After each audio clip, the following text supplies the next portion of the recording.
Hey guys, welcome back to the channel. This is story about what if Naruto awakens the Tensaigen and Rinnegan part 1. Before I start, please do support for more amazing content and comments for part 2.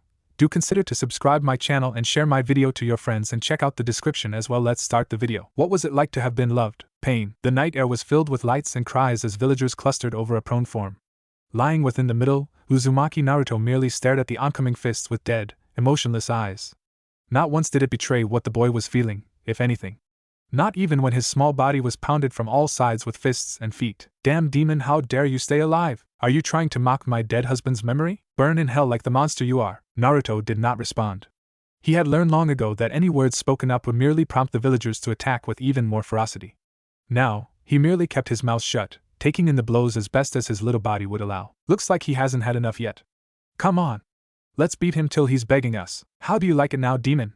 This doesn't even match the pain we felt when you slaughtered our families. Die like the vermin you are. Naruto gave off an involuntary gasp of pain as his body was suddenly flung straight towards a wall.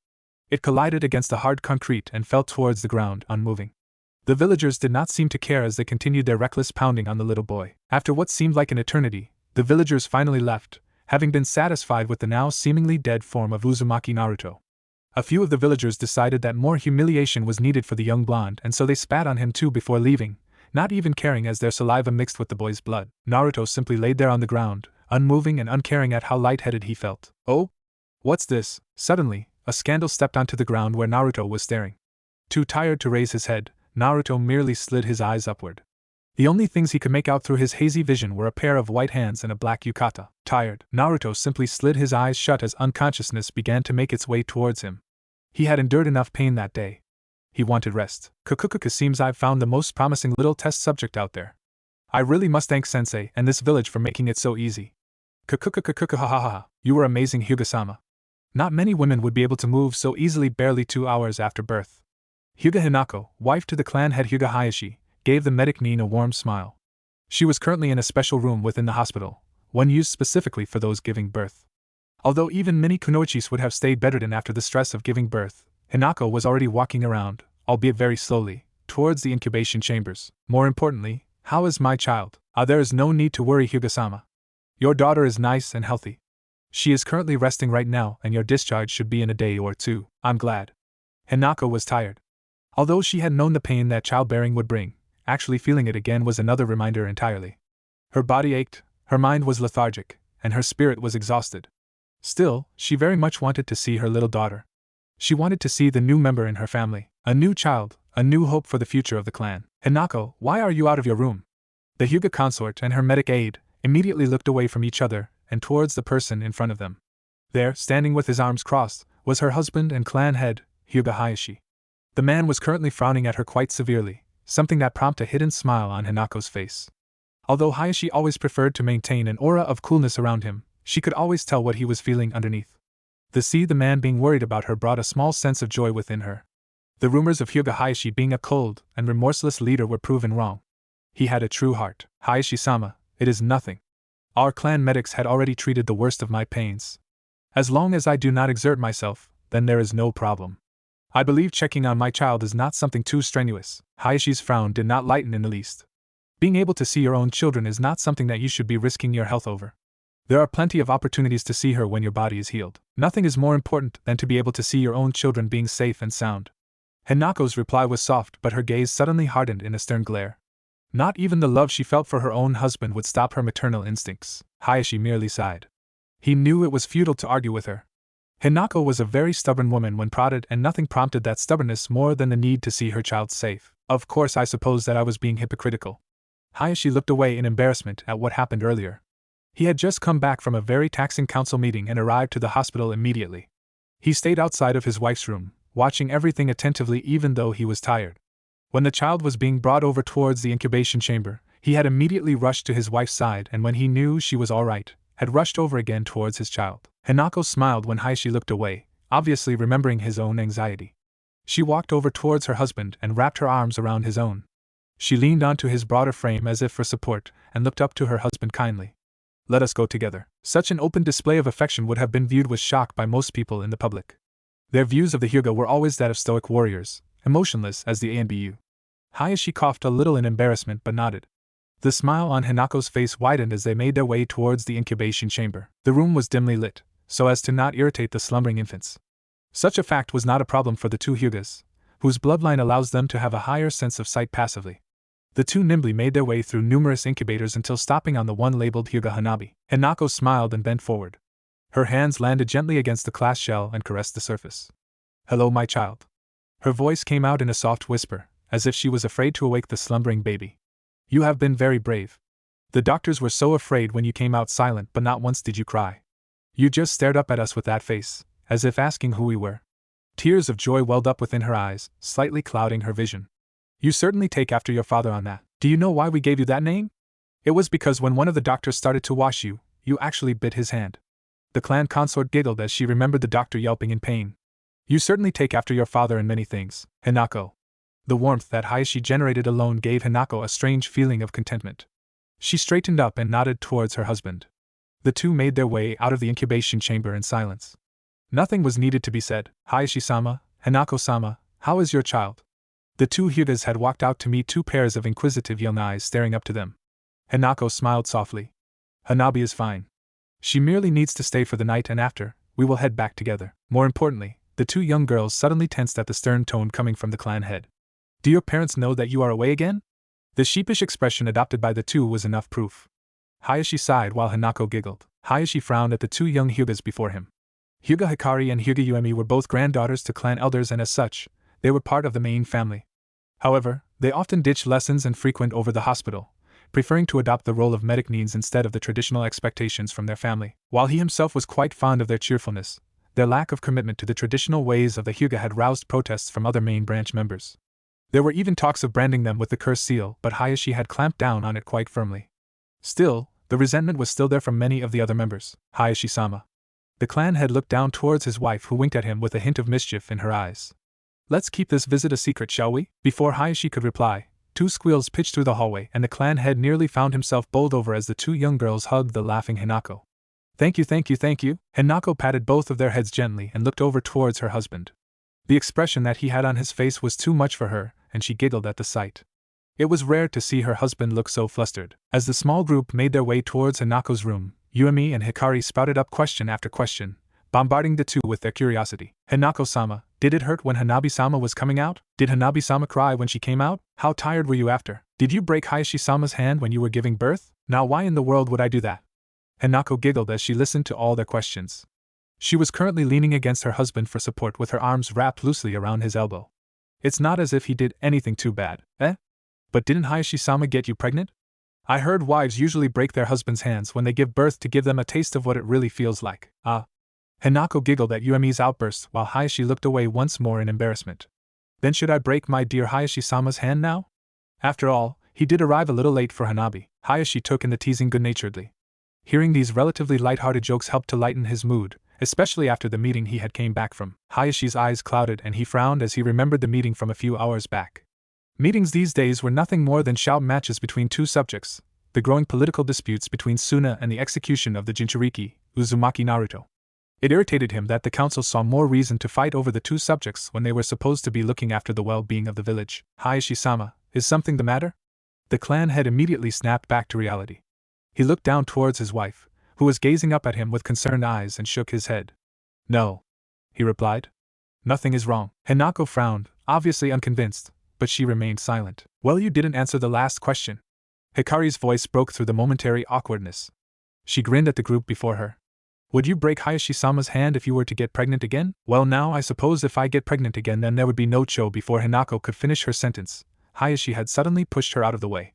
Surprised, Hanako trained her eyes towards her husband, who had just blocked off a flurry of kunai and shuriken. "Kukukuku, your reaction is still as sharp as ever, Hayashi-kun." That serpentine voice, coupled with that immense killer intent, brought chills down Hanako's spine. She slowly turned her attention towards the open door that led to her room. Standing there with a strange gray-haired boy beside him was a man with white skin, black yukata, long black hair, and yellow serpentine eyes. It did not take much for Hanako to recognize who that man was. "Orochimaru," Sarutobi sighed, completely exhausted, as he finally lowered his ink brush. It was bad enough that he had to spend nearly 2 hours in that annoying meeting, but now when he arrived back into his administration office, he was met with a pile of unchecked paperwork. I am seriously getting too old for this. As the old Hokage leaned back in his chair and puffed on his pipe, he turned his attention towards the Hokage monument, still visible in the night. Each face stared blankly into the far expanse, emulating the resolve that each Hokage takes upon themselves when they receive the title. Seeing it reminded him of his predecessors, the Shodai, a person unrivaled in strength and wisdom, who used his own chakra to create the forests that became the borders of Konoha. He was a wise leader, an amazing teacher, and dear friend to the old Sarutobi, the Night Aim, the honorary brother to the Shodai who left the then large empire known as Mizubikure. His knowledge in Suiton techniques was so amazing and profound that he could literally create a lake that rivals those of some countries with his chakra alone. That amazing knowledge, coupled with his legendary sword, Raijin, had earned him the name as Konoha's Sea King, the Yondaime. Sarutobi sighed and gazed at the youthful face of his successor. Namake's Minato, Konoha's Yellow Flash, was a man that inspired the village to new heights and pride. His skills were amazing, his infamy widespread, and his kindness knew no bounds. It pained Sarutobi to have been able to outlive his successor. Minato died so early, sacrificing his life to seal the powerful demon known as the Kyubi no Yoko. Do you three see this village and curse it? Sarutobi smiled sadly at the unmoving faces. Do you curse me for being too lax? Again, there was no response. There are no excuses for the wrongs committed. I cannot hide behind my old age and claim that as an excuse.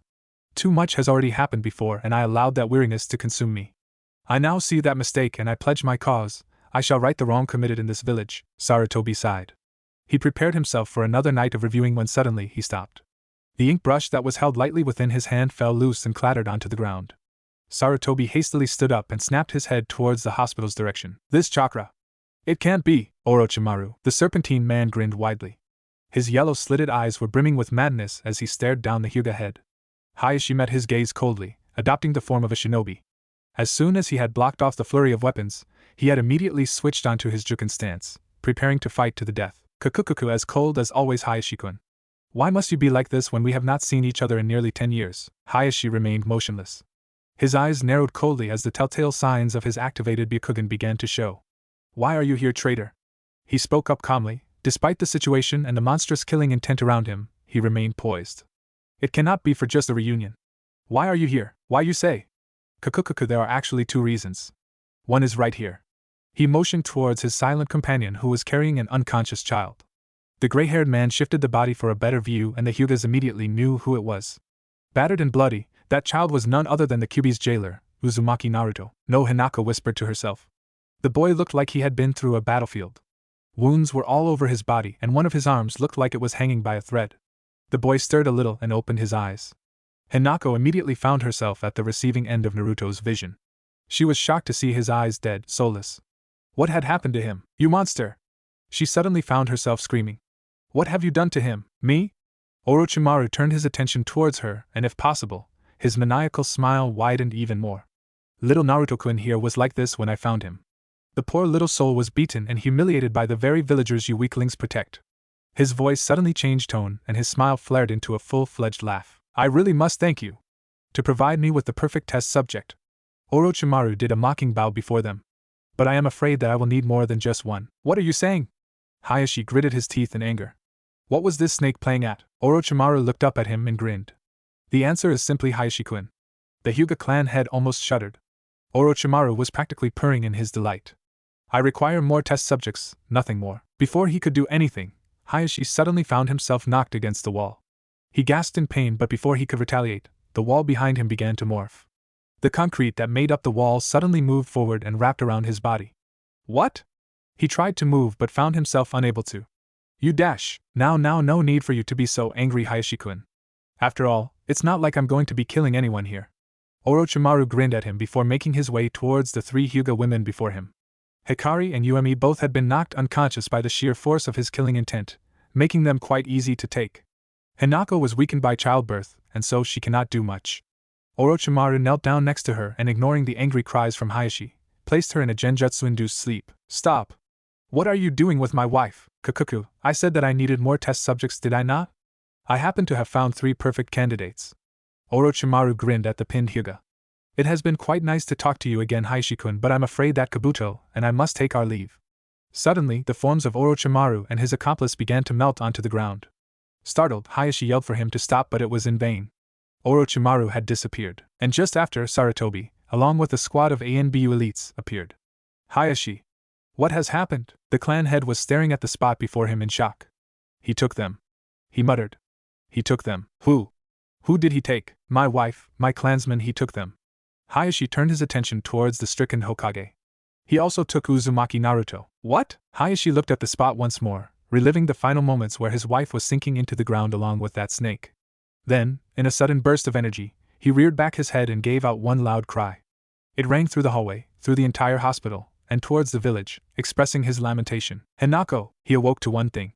Pain, a feeling that had been his constant companion for all of his life, was already assaulting his senses. It tore at him, ripped his consciousness, and mocked him at his powerless state. Pain, searing pain. Oh, how he wished that it were to end. Through his entire ordeals, he had never once experienced the sheer level of intensity that this experience has just given him. Yet, despite the having his senses muzzled by the white-hot intensity of his pain, he was still able to pick up a few words spoken through the darkness. It would appear that the technique was a success. Chakra is flowing out of him in large quantities. Could this be a side effect? No matter. Continue the experiment.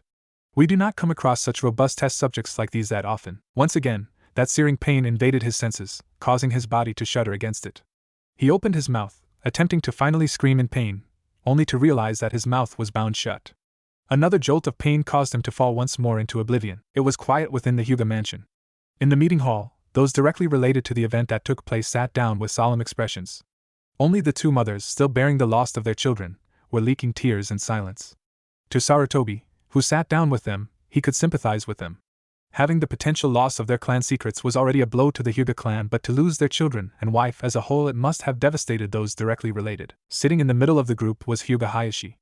Though Sarutobi could see that he was doing his best to maintain that solemn persona, the old Hokage also knew that the abduction of his wife has brought fresh pain onto an already wounded heart. Seeing his wife abducted must have reminded him of the sacrifice he had to give in the form of his twin brother, Hyuga Hizashi. Hayashi, the Hyuga clan head, looked up from the floor mat and met the old Hokage's eyes. A moment passed between them before Hayashi looked back down onto the floor mat. Forgive me. Everyone returned his or her attention towards him in shock. To see their leader, Hyuga Hayashi, kneeling before them with his head pressed onto the floor. Forgive me. Hayashi repeated. I was too weak. In that moment of weakness, I have allowed Orochimaru to take what we hold dear. Please forgive this foolish leader for allowing your children to be taken. The woman next to him, the mother to Hyuga Hikari, suddenly began to shake. Her husband gently placed a hand onto her shoulder as her sobs began to grow louder and louder. As he held her, he stared up towards his leader with solemn, yet resolute eyes. We forgive you, he replied determinedly. And please forgive us for not allowing you the time to grieve over the loss of your own. His wife nodded, still sobbing gently against her husband's chest. Yes, your forgiveness is not something we deserve. Hayashi turned his attention towards the other side where the mother of Hyuga Uemi smiled at him. Although her own tears had not subsided yet, she bowed as well in apology. Please forgive us for not being there to protect Hanako-sama. Everyone, you have my most sincerest gratitude. Sarutobi smiled at the scene before him. Despite the heartbreak that this clan had suffered, they proved that they were indeed one of the strongest in the village by not allowing themselves to fall so readily into despair. He could see, in each of those blurry pale orbs, the burning will of fire was strong as any in the village. Smiling, he silently got up from his seat and quietly made his way out. Perhaps all hope shall not be lost. Hanako was tired. There was no other word to describe how her body screamed for a chance to finally slip into unconsciousness. However, she would not allow herself to drift into the escape that was her unconsciousness. She had already paid that price when she fainted, only to find herself a prisoner to one of Konoha's greatest traitors. Now she found herself, along with both Hikari and Uemi, bound by a seal that locked their movements. As if that did not prove soul-rending enough, they were forced to watch as Orochimaru continued with his twisted experiments upon the young Jinchuriki. The Hyuga consort flinched and looked away as another blood-curdling scream rang out from where Orochimaru was experimenting. It pained her to be bound and helpless while a child, an innocent child, was forced into so much pain. Her maternal instincts, fresh from her giving birth to Hanabi, were screaming for her to kill the one responsible for the young boy's pain. Hanako-sama. Hanako immediately returned her attention to Hikari, who had just woken up. Hanako-sama, where are we? The last thing I remembered was feeling this fear wind up within me, and then The young Hyuga immediately stopped and turned her attention towards the operating area in front of her. From what she could see, two men were currently operating on a small individual. Her eyes widened at the sight before her. There was so much blood. The stench of blood even overrode the faint smell of disinfectant that she could barely make out. Hanako-sama. Hikari's form was slowly beginning to shake in fear. Who are those people? Orochimaru. The young Hyuga visibly stiffened as memories from the night before assaulted her. And the one whom they are operating on is little Uzumaki. No, her voice came out in little more than a whisper. The small blonde whom she had seen on occasions was the one being operated on. She had heard of Orochimaru and his human experiments. To think that he would now do it to someone she had seen sickened her. What do we do, Hanako-sama? I don't know. Hanako bit her lip and looked down. There are no one in the village capable of defeating Orochimaru save for the two other Sannin and Hokage-sama himself. Moreover, I doubt that we can escape easily in this place. You. Both Hanako and Hikari turned and looked towards their left. Before them, Yuemi slowly began to rise from her position on the ground. She tried to move but immediately found that her limbs were shackled. What? What is this? Hanako-sama? Hikari? What's going on? Hanako merely closed her eyes in sadness while Hikari explained the situation. We have been captured by Orochimaru. We don't know where this place is. To her credit, Yuemi did not break down in denial as both Hanako and Hikari had expected. Instead, she merely looked down onto the floor below her in silence. Oh, forgive me, Hanako-chan. I have neglected you and those two young Hyugas, haven't I? All three snapped up and met the grinning face of Orochimaru. What shocked them the most, however, was the large amount of blood that was on his surgical clothes. Panicking, Hanako swept her eyes onto the operating table and quickly activated her Byakugan. What she saw was the bloody figure that scarcely resembled the little blonde she had seen from time to time. It looked like someone had taken the skin from his chest to torso and literally ripped it off, revealing his bleeding muscles and sinews. Kukukuku, there is no need for you to worry, Hanako-chan. The boy's little tenant will be healing him shortly. True to the Sannin's words, steam slowly began to rise from the boy's body. To Hanako's bewilderment, the areas where the skin had been ripped off slowly began to regrow itself, turning out fine, unblemished skin. It seemed that the demon did not want to die as well. Now who shall I start with? Hanako snapped back to Orochimaru's direction. The snake Sannin was staring at the two younger Hyugas and chuckling to himself. Both Yuemi and Hikari looked at him with fear in their eyes and subconsciously tried to get away. Suddenly, the snake Sannin reached down and gripped Hikari's wrist tightly in his hand. His chuckles grew louder as the young Hyuga winced in pain. Yes, you shall do nicely. No! Yuemi tried to get up but the chains bound her steady. Stay away from her. Kukukuku, this little specimen will be part of a special experiment. Orochimaru undid the chains and hauled Hikari up by her arms. His long, snake-like tongue drifted down to the trembling Hyuga and licked her cheek in a twisted form of perverseness. Very special indeed. You dash! Before Yuemi could do anything, she was suddenly backhanded across the face, sending her crashing to the floor and crying out in pain. Yuemi? Hikari tugged against the Sannin's grip but it was useless. He was far too strong. Orochimaru merely grinned and began to tug the young Hyuga out of the room, ignoring her screams. Yuemi? Hanako-sama. Hanako narrowed her eyes angrily at Orochimaru. Her Byakugan flared heatedly against the dimly lit room, blasting the Sannin with her killing intent. However, Orochimaru merely chuckled and kept walking, completely shaking off her killing intent. She angrily cursed herself for her weakness. Now, because of it, a person that she considered to be a surrogate daughter is being taken for that man's twist experiments. Hikari, the older Hyuga, gazed at the younger girl in silence, lamenting her own inability to protect them. Yuemi latched on to the older Hyuga, sobbing silently in her arms. It wasn't fair. To her, Hikari was the kindest girl she had ever known and now, she was being used for experimentation. It wasn't fair at all. It was dark from within the Hyuga compound and not many people would stay awake at that time. The solitude provided the necessary companion that Hayashi needed so that he could finally brood over the loss of his wife and the two girls he saw as daughters. It was far too sad to go back to bed without the unconscious warmth that his wife would generate, and Hayashi himself could not help but stay awake. Orochimaru, the traitorous Sannin, had overpowered him seemingly without an effort. To think that he was one of Konoha's worst enemies was something that the Hyuga clan head was not looking forward to acknowledging. Yet he could not do a thing about it. He, the Hyuga clan head, could not do a thing against the snake, and before he knew it, that man had stolen those precious to him. Hanako, my dear wife, please forgive me for being too weak. Father? Surprised, Hayashi whipped his head around towards the opening. Almost immediately, his eyes fell upon a surprised-looking Hinata. Mentally, he cursed himself for delving so deeply into his thoughts. Had there been an assassin, he would not have known until the proverbial knife was literally on his throat. Hinata. He struggled to maintain calmness in his voice. What is the matter? You should be in bed and asleep. The 5-year-old heiress looked down almost in embarrassment. Even that small gesture reminded him of his beloved wife who, in their youth, had been just as shy if a little more enthusiastic in certain things. His heart sang with pain.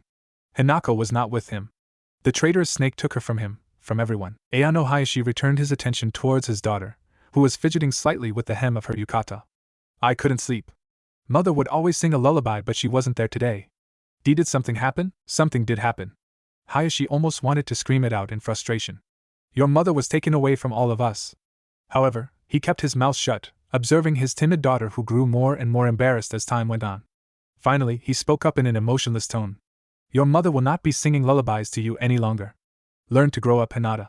You cannot expect someone to keep singing you to sleep every night, can you? Hinata pursed her lips, obviously disliking what he was saying. But go to bed, Hinata. But did you not hear me? Hayashi's eyes hardened into a pair of frosty orbs, and the room suddenly became denser. Unbeknownst to both Hayashi and Hinata, he was emitting a very low amount of killing intent, and while it did not cause her to faint, it frightened Hinata terribly to be on the receiving end of it. You are the heiress to the main family. You are expected to follow orders until you are old enough to give them yourself. Now this is an order issued by Hyuga Hayashi to Hyuga Hinata. Go to bed and erase any foolish notions you have of your mother ever giving you those lullabies again. Hinata literally jumped at the sound of her father's ice-cold voice. Her entire body was shaking horribly as she looked up towards her father with wide, fearful eyes. Tears quickly sprang up from those innocent lavender orbs, but she ducked her head and bowed towards her father before running out of his room in obvious distress. Hayashi kept the cold facade for a good while, and only after he was sure that Hinata was out of his Byakugan range did he even allow himself to sag back into his weary self. He truly did not mean to frighten his little Hinata so terribly, but seeing her acting so meek, so innocent, it reminded him so much of Hanako that he wanted nothing more than to swipe at that face for being such an amazing mirror. It pained him.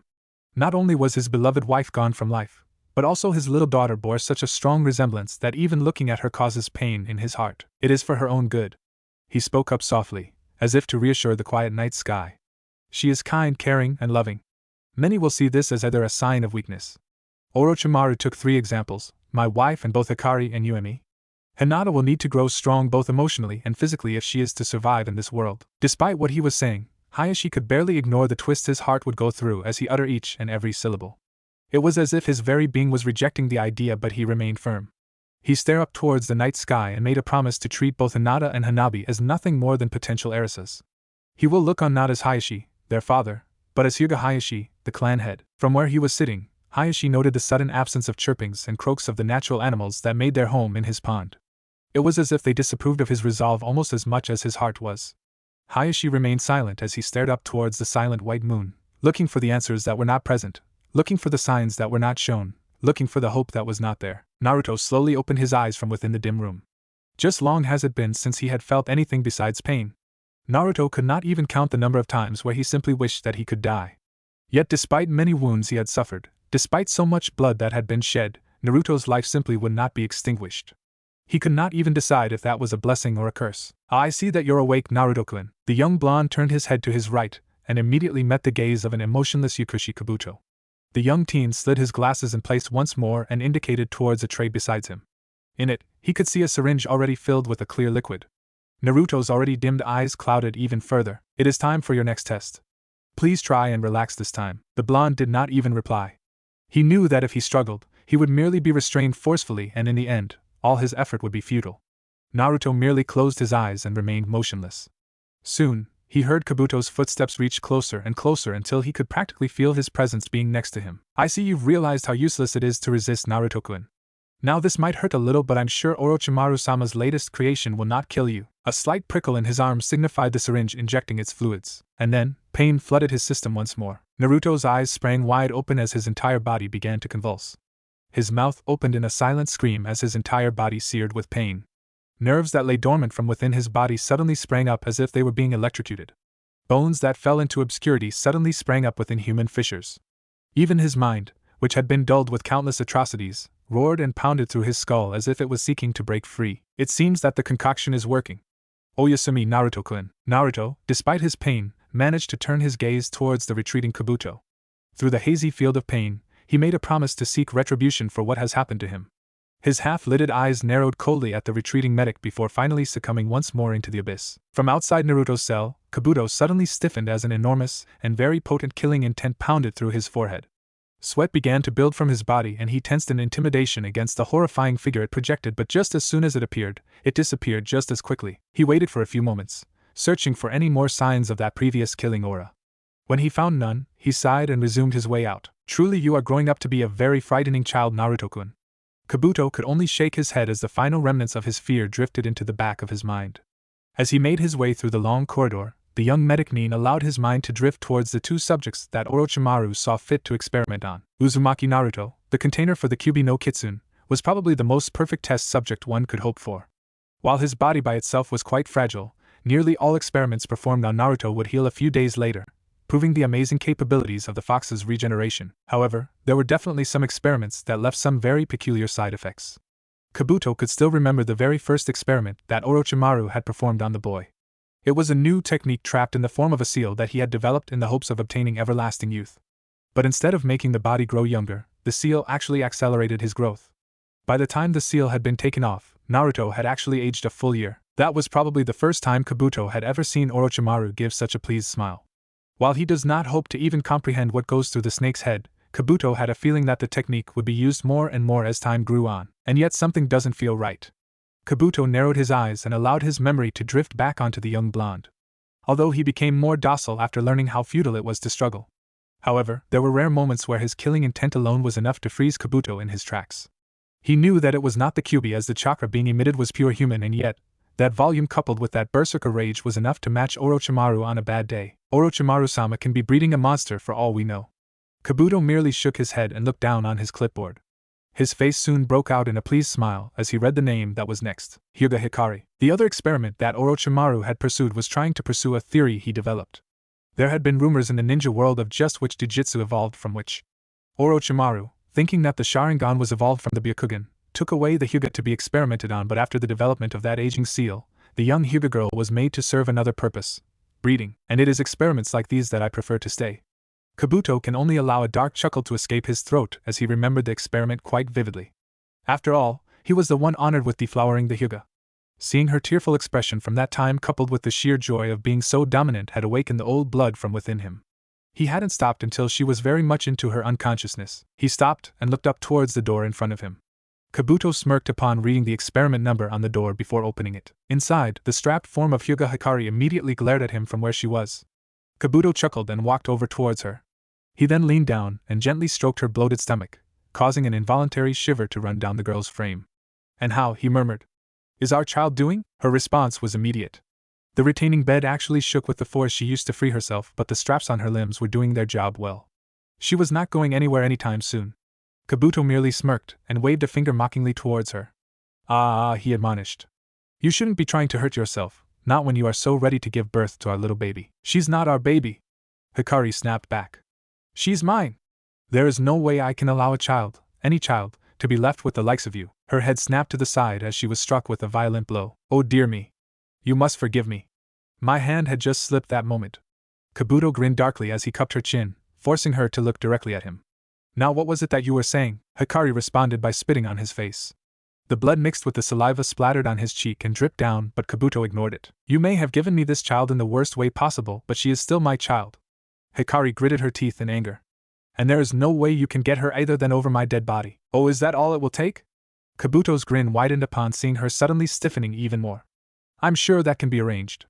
Good day to you, my dear." The light-haired Medicnine then walked out of the room, completely ignoring the sudden growth of fear and despair from within. Next on the list is Hyuga. Hanako opened her eyes as the darkness of the room lightened up. From where the door was, she could see the familiar form of Yakushi Kabuto looming over her. Mentally, she cursed the man once more for having stolen Hikari's innocence. However, she was unable to do anything at all. The chains that bound her stopped her from doing anything hostile to the teen. Next to her, Yuemi stirred restlessly against the light that broke through the darkness. When she opened her eyes again, they looked around, dazed, before settling on Kabuto's silhouette. How are you two doing today?" Orochimaru-sama would be very displeased if he were to learn that our two guests would die without us noticing. Hanako narrowed her eyes angrily. Her fists immediately clenched themselves in anger at the mocking tone Kabuto used. Seeing this, Kabuto shook his head and sighed. "Anger does not suit one such as yourself. Try and calm down a little, Hyuga-sama." Yuemi tried to get herself free, but the manacles held firm. Kabuto swiveled his eye towards the young Hyuga and smirked. Almost immediately, Yuemi began to struggle harder than ever. She needed a chance, small as it can be, to get to that man and utterly destroy him. However, there were no chances, and even as the silver-haired youth walked over towards her with that belittling smirk of his, she knew that her chances of striking him were slim to none. And so, even though Kabuto jerked her face upwards to meet his cold eyes, her arms fell limp to her side. Still, she maintained her defiant stare and refused to look away from the one who raped Hikari. The silent stares continued for a small while until Kabuto, obviously losing interest, released his hold on her cheek and instead, backhanded her harshly. Yuemi gave a silent gasp as her entire body fell to the side from the force of his blow.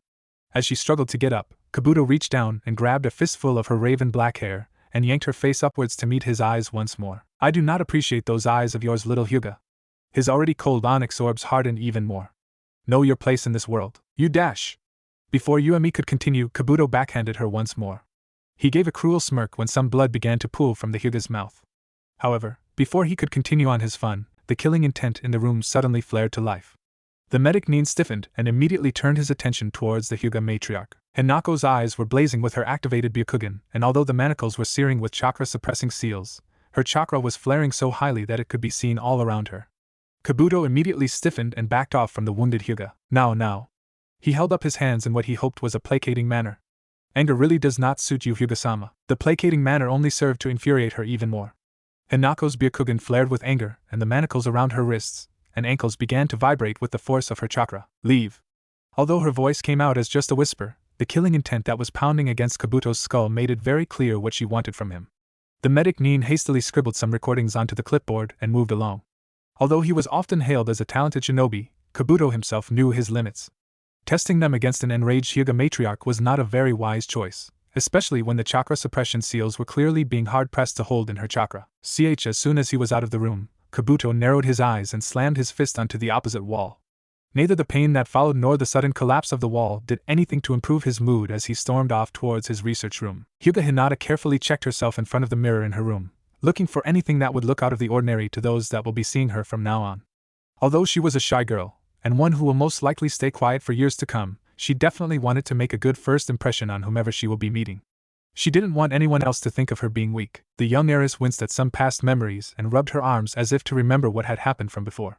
Her clan had already labeled her slow progress in the Juken as a sign of a failure, and as such, trainings were made even more intense in an effort to at least grow some talent from within her, even though she knew that it was probably useless. However, what awaited her were not the forbidding walls of the Hyuga clan. What awaited her was the new life in the Shinobi Academy. Even if it were to be impossible for her to achieve any talent in the title of heiress, she figured, at least she would be able to perhaps be of some use to other people during missions. Hinata perked up a bit at that. Yes. She thought with optimism. I can try and help others even if I am just a failure. Hinata shook her head to clear the invading depression. She quickly slipped on her scandals and made her way out of the building, stopping only to pray to the picture of her mother. Well then.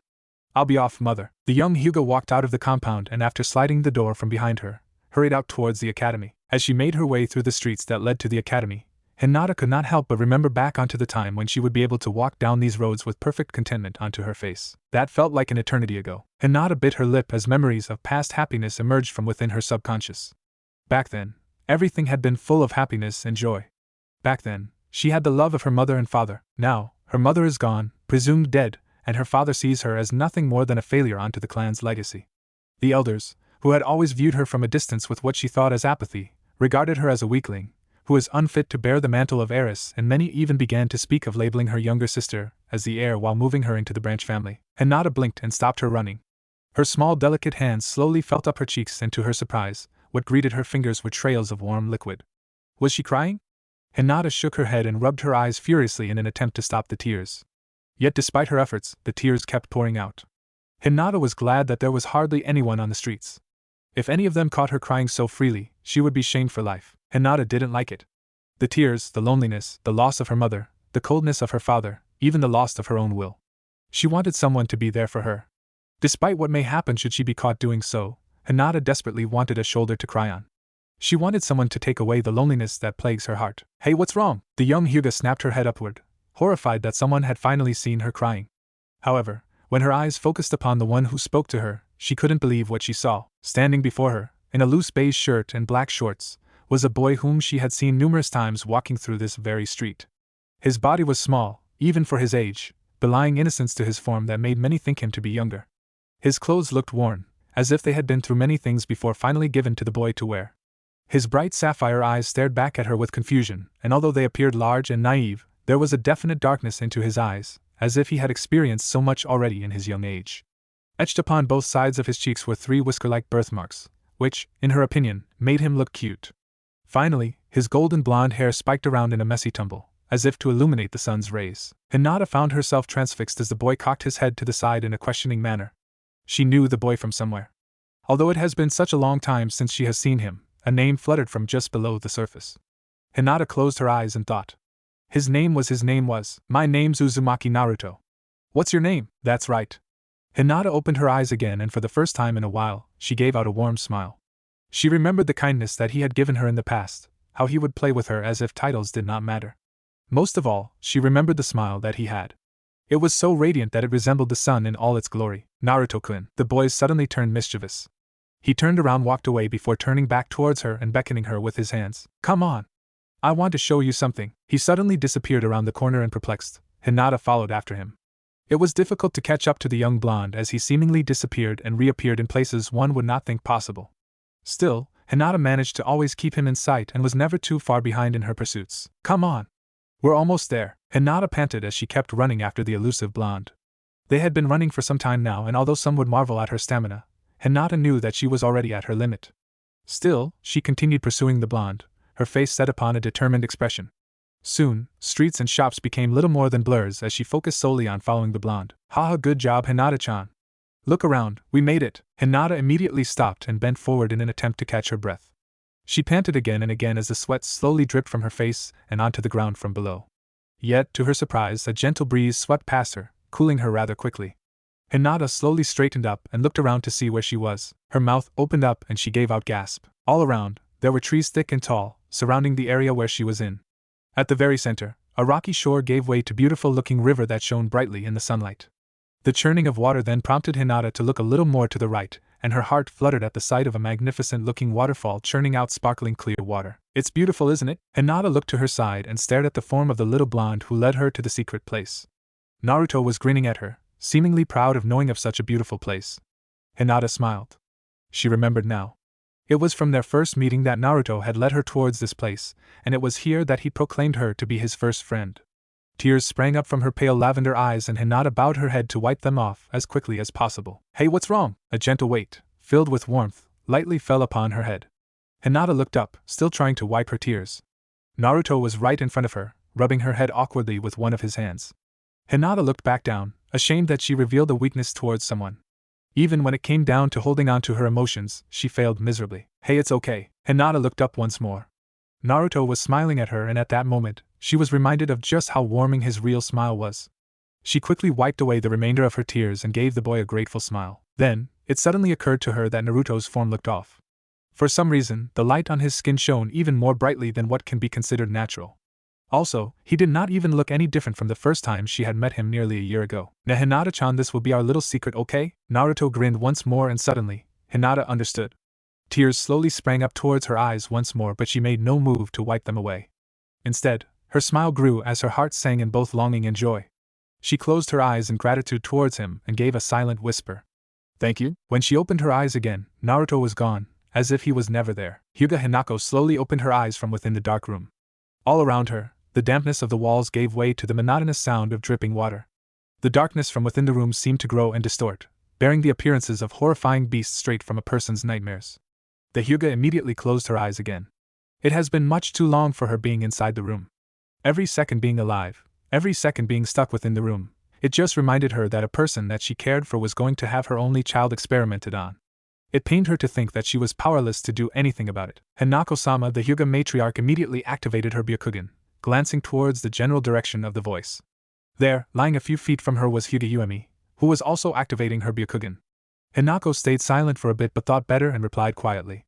Yes, Uemi-chan? Today is the day, isn't it? Hanako nodded and Uemi's eyes immediately welled up with tears.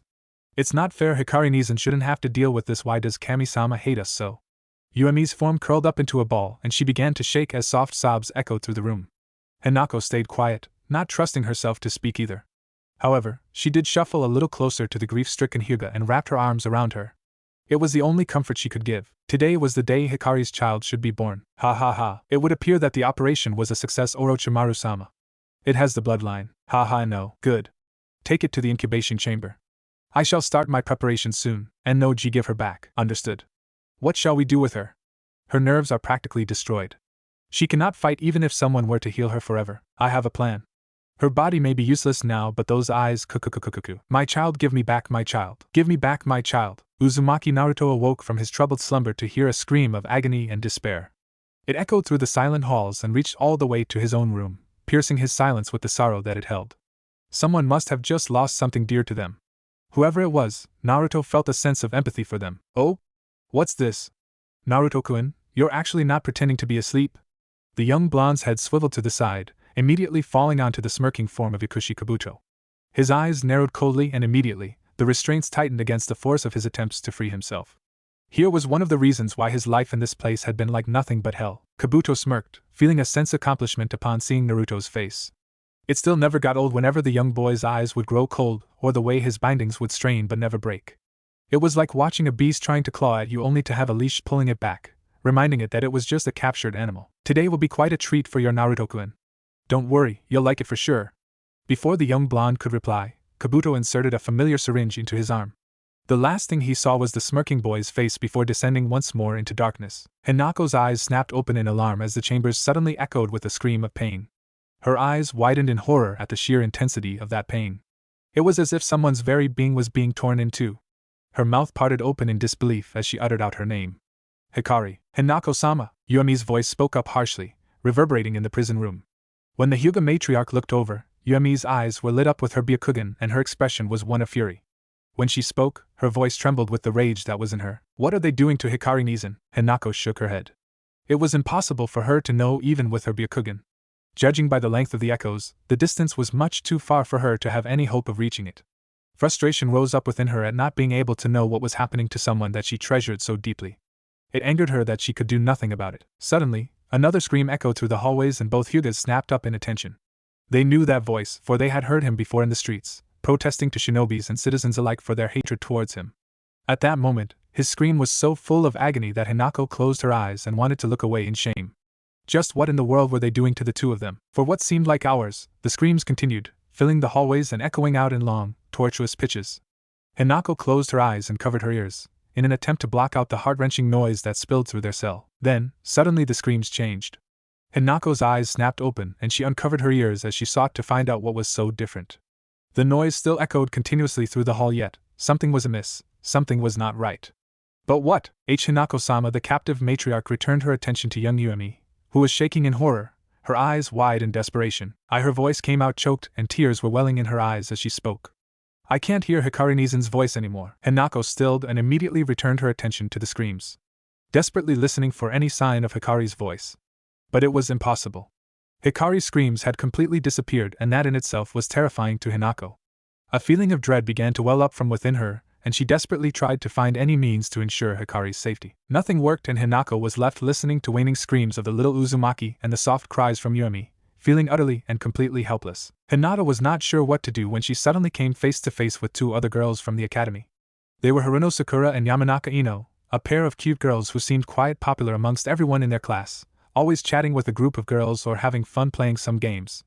Hinata herself felt perhaps a little bit of envy for their popularity. Of course, she was incredibly embarrassed when they addressed her as Hyuga-sama, and maybe just a little incensed.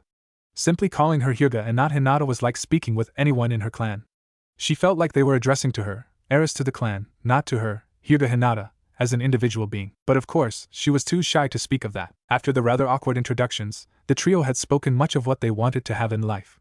Or rather, both Haruno and Yamanaka had while she mostly listened. But then, suddenly, the conversation shifted about to another person in their class, being Uchiha Sasuke. The conversation, to be rather blunt, was absolutely boring to Hinata. She did not like listening about the constant amazing qualities of the last Uchiha, especially not in the ways that the two kept pronouncing them in such loud tones. Then, her boredom and irritation turned to absolute bewilderment when the two began to fight amongst themselves, screaming at each other for even attempting to take Sasuke-kun. Clearly, they had forgotten that she was there as well. So, Hinata was left feeling absolute bewilderment when the two girls began a practical screaming contest amongst one another before huffing and walking away. It was truly an odd spectacle to observe, but watching the two of them bickering over the Uchiha allowed Hinata to remember a person who probably would have understood her more, to the point where his brash attitude would have simply told those girls to shut up for her. Messy, sun-kissed hair and bright blue eyes were what Hinata remembered clearly. The next were those cute whisker marks that adorned both sides of his face. Last, Hinata remembered the smile, so bright and full of life that it left her in awe the first time she saw it. Uzumaki Naruto, though she barely knew him, Hinata was certain that they would have been close friends. She remembered the kindness he displayed to her, how he had been there when she was crying, believing herself to be hated. She remembered his kind words and the actions he took to help make her feel better. And it is this knowledge that hurt her most. Naruto had been missing for some time now, close to a year. He was not in the usual hiding spots that he had showed her before, and even now, not even the Hokage knew of his exact locations, something that scared her. She wanted to see him again, to be able to smile and feel happiness again. Yet, the sunshine was lost along with him, and try as she might, Hinata could not truly bring much joy to herself anymore without him. It was sad to know, and even more sad to find just how much she missed his company. Yakushi Kabuto sighed with a profound sense of weariness, as he slowly made his way towards a bridge in the outskirts of their secret base. Although the experimentation had been successful and had been an absolute joy to watch, he had his limits too. 2 whole days of constant monitoring without any soldier pills or the likes to help keep him awake really left him feeling tired. Still, he cannot complain with the results. Now, Uzumaki Naruto had probably an upgrade, per se, to his condition. Though Kabuto had expressed doubts on controlling the QB container, Orochimaru had ensured that the placing of the cursed seal would override any form of disobedience that he may harbor. The only reason why Naruto was not given the cursed seal then, and there was because of his extremely unstable condition at the moment. His life is very near to an end, and though it is either him or the QB inside that keeps his body intact, there is about a 50% chance that he would not make it, despite the incredible healing factors in which he possesses. Therefore, adding the cursed seal, which already had a high mortality rate, would practically throw away any of his chances to survive, and losing a valuable specimen was something that neither Kabuto or Orochimaru really wanted to give. Kabuto was broken away from his musings as he finally reached the bridge. He paused for a moment, looking down at the portfolio in his hand, checking over its contents, before making his way to the middle of the bridge. Almost immediately, Kabuto felt something cold and long, like a snake, slither its way up his body. "You're late." A voice, flat, gruff, and cold, sounded extremely close to him, and Kabuto turned around to see who it was. His eyes widened in realization, and he immediately dropped to a bow, a sign of respect. "Please forgive me," he replied evenly. "I had to cover some of the more delicate matters of our new ward to ensure his survival." Indeed, the voice, though flat and cold, sounded like it was not very pleased at all. Trust the snake to go ahead and further his own ends instead of that of organization. "Tell me, is the QB container alive?" "For the moment." "Good. Hand over the information. I want to see what he has been doing with it." "Yes, sir." For a while, nothing was said as the figure examined the carefully detailed information on the experiments done on Uzumaki Naruto. The cloaked figure kept screening through mostly, though he made note of potential interests, before falling onto the last page and the most recent experiment done. Kabuto suddenly tensed as the air was laid thick with killing intent.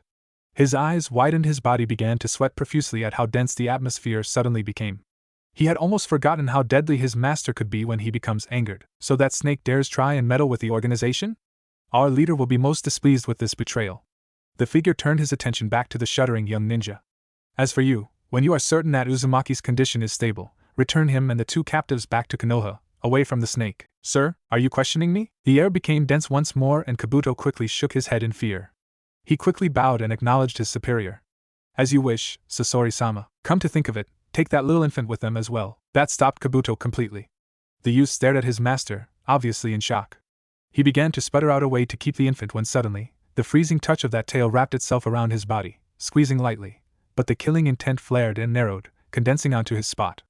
Kabuto felt enough tightening in his chest to stop himself from breathing. His eyes bulged and his pores worked overtime as sweat poured out of his body like raindrops. "I will not hear another word of insubordination, or your head will be the price." When the tail was released, Kabuto gasped for air and quickly bowed before his master. He then quickly ran back to the hideout, obviously in fear of his life and determined to carry out the order. From back at the bridge, Sasori watched his puppet quickly return to the hideout, his eyes narrowing in that direction. "This is the last of your meddling former teammate," he muttered coldly.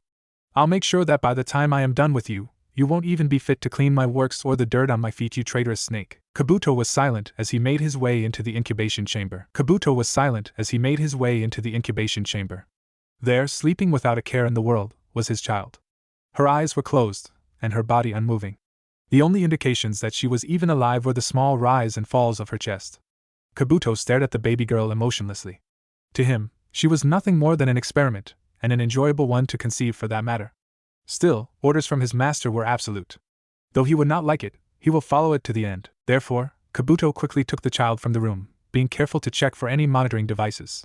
Yet, even his watchful eyes had missed the small garden snake that was in the corner, watching all that had happened with its yellow serpentine eyes. How long has it been already since she had been stuck inside that prison? How long has it been since she even saw the light of day? Hyuga Hanako pondered these questions as she swept her gaze in the now familiar settings. Mentally, she went over the daily routine of speaking the number, remembering the previous one from the day before. 302. That meant that she had been captured for almost a year. It also meant that it was her daughter's birthday. The Hyuga matriarch slowly swept her eyes through the room once more, landing for a moment on the unconscious Yumi next to her. There was no way out, a fact that she cursed again and again since her imprisonment. However, she felt more than just angry now, she felt furious. It was her daughter's birthday, and she could not do anything to be with her. She was powerless in the cell with those chakra bindings upon her. It had been almost a year already, almost a whole year of lamentation. Hanako could still remember the screams from the day before, not knowing at that time what was happening. Only now, to the next day, had the knowledge been bestowed upon her. Hikari, a person that she had seen as precious as her own daughter, had her Byakugan forcibly ripped from her skull. The resounding pain, coupled with the destruction of much of her body's nerves, had then killed her, but not before her screams had echoed through the entire compound. Then, as if killing Hikari in such a brutal fashion was not enough, Orochimaru then ripped out young Uzumaki's eyes as well. However, instead of letting him die as she had thought, Orochimaru implanted Hikari's eyes onto him. And so, in a twisted display of his thirst for knowledge, Orochimaru had killed a beloved person and left another to be scarred for the rest of his life. The Hyuga matriarch turned her eyes to the side, landing them on a silent Yumi. She had been quiet ever since that wretched Kabuto child had given the news. Not only had that abomination been the reason behind Hikari's crippled state, but he had also been the one to have torn the Byakugan from her still conscious form. Hanako hated him. She hated him even more than Orochimaru. How dare he harm her loved one so? How dare he fill Hikari with despair and pain while he gloated and strutted like a rooster? A soft sigh brought back Hanako from her brooding. Glancing down, she noticed that Yumi's shoulders seemed to sag a bit in weariness. No doubt, she was incredibly tired. The previous day's experience was most likely incredibly taxing on her. She needed her rest. Hanako-sama, Yumi's soft voice rang out hollow in the dark cell. What are we going to do? Hanako honestly did not know. What were they going to do? She had always looked for a chance, an opportunity to free them from this horrid prison. Yet, in nearly a year's worth of captivity, she had not once found a trace of lax insecurity or problems that she could have exploited. She had swept her gaze through the cell so many times that could probably recite the number of bricks placed on the walls. It was that hopeless, but of course, she must not show it. If she were to despair, then she could only imagine what Yumi would go through, Yumi, who became so incredibly insecure since they had been captured. So, she shook her head softly and spoke up in a calm tone. We wait for our chance. They cannot be so diligent forever. When the time comes and they become more relaxed, we will strike and escape. That is the best bet that we have for now. Granted, it was really nothing more than placating her, and they both knew it. Nevertheless, Yumi gave a small smile and nodded. And when the time comes, her voice then hardened and her eyes narrowed. We will take our revenge for what they did to Hikari Nizan. Hanako was silent, though her eyes did narrow at the hopes of killing that abomination. Speaking of that abomination. Oh? What's this? The two of you aren't as quiet today. What a pleasant surprise. Both Hanako and Yumi stiffened. That voice. They swept their attention to the cells, and sure enough, there stood an emotionless Kabuto, watching the two of them with apathetic eyes. You! Yumi snarled in anger and hatred, stiffening against the constraints that bound her. Her eyes were wide and flaring with her dijitsu, and her ki was palpable in the air. You monster! How dare you show your face to us? How dare you face us after what you did to Hikari Nizan? If anything, Yumi's outburst only seemed to have amused him. Kabuto shook his head, adopting an arrogant stance. You wouldn't understand. He spoke in a patronizing tone. You cannot understand the joy of furthering our kind. If there are some who are needed as sacrifice for the many, then I would gladly sacrifice them to benefit the many. But enough of this. I did not come here to speak with the undisciplined little girl. It was then that Hanako noticed two things. 1. He had a wrapped bundle in his arms. Though hidden, she had a feeling that she knew what that was. 2. He had behind him an unconscious cloaked figure. Hanako trained her eyes on the shorter figure, gauging just who it could be. She saw nothing of the face, as the hood did a very good job of obscuring anything. However, Kabuto shifted a little, just enough to move the figure, displaying 3 prominent whisker markings on either sides of his cheek. Her eyes widened. This was Uzumaki Naruto, and he looked terrible. Kabuto, seeing Hanako's gaze, smirked and pulled back the hood, just enough to reveal his face. Upon seeing it, Hanako felt horror well up within her. Naruto's face was pale, most likely due to the trauma that he had suffered, and also gaunt, indicating malnutrition. His mouth was parted, indicating that he was currently unconscious.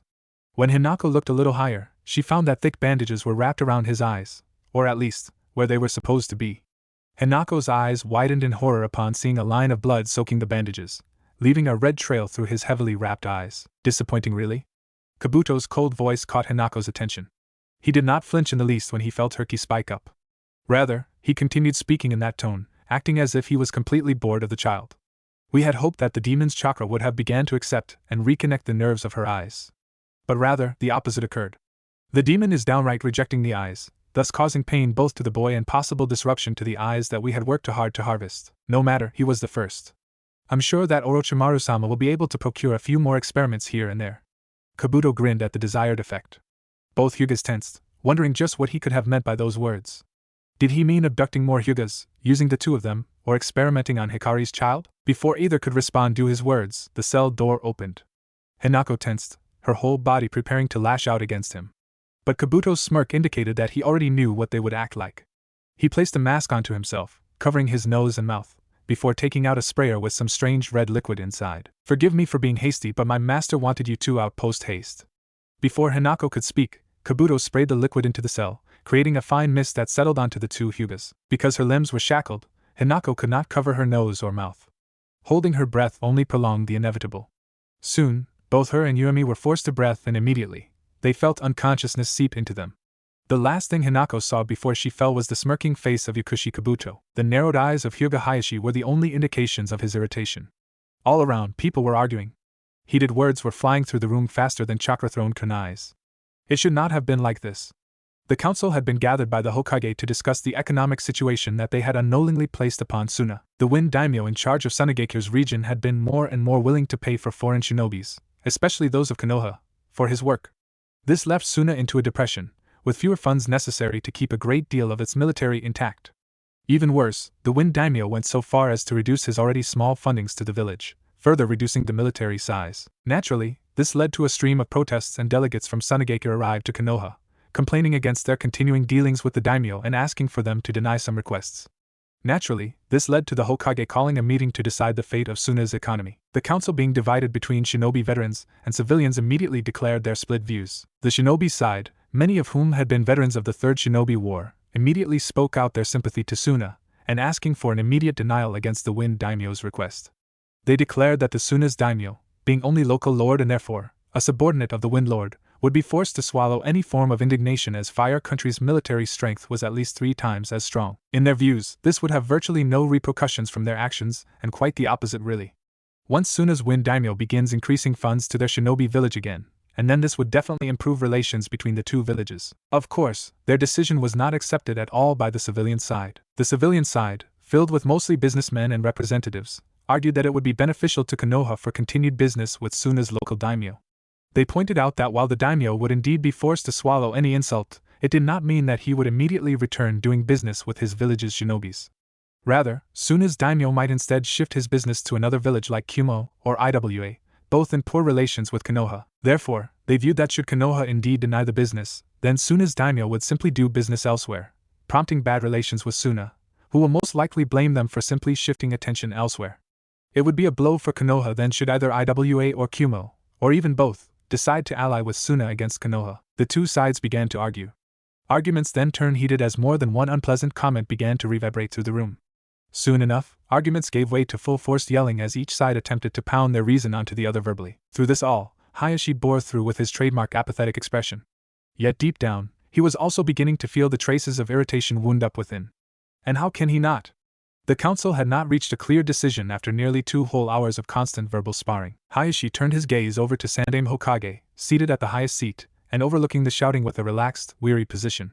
Every once in a while, he would pinch the bridge of his nose, sigh, and take a long drag from his pipe. It was times like these that Hayashi wondered just why Sandaime had allowed civilians to be in the council since the end of the Third Shinobi War. While it was true that the civilians' decisions in certain matters had allowed the village to prosper economically and therefore grow more powerful, they were hopelessly clueless in other matters, becoming incompetent in subjects that should have been easy to consider.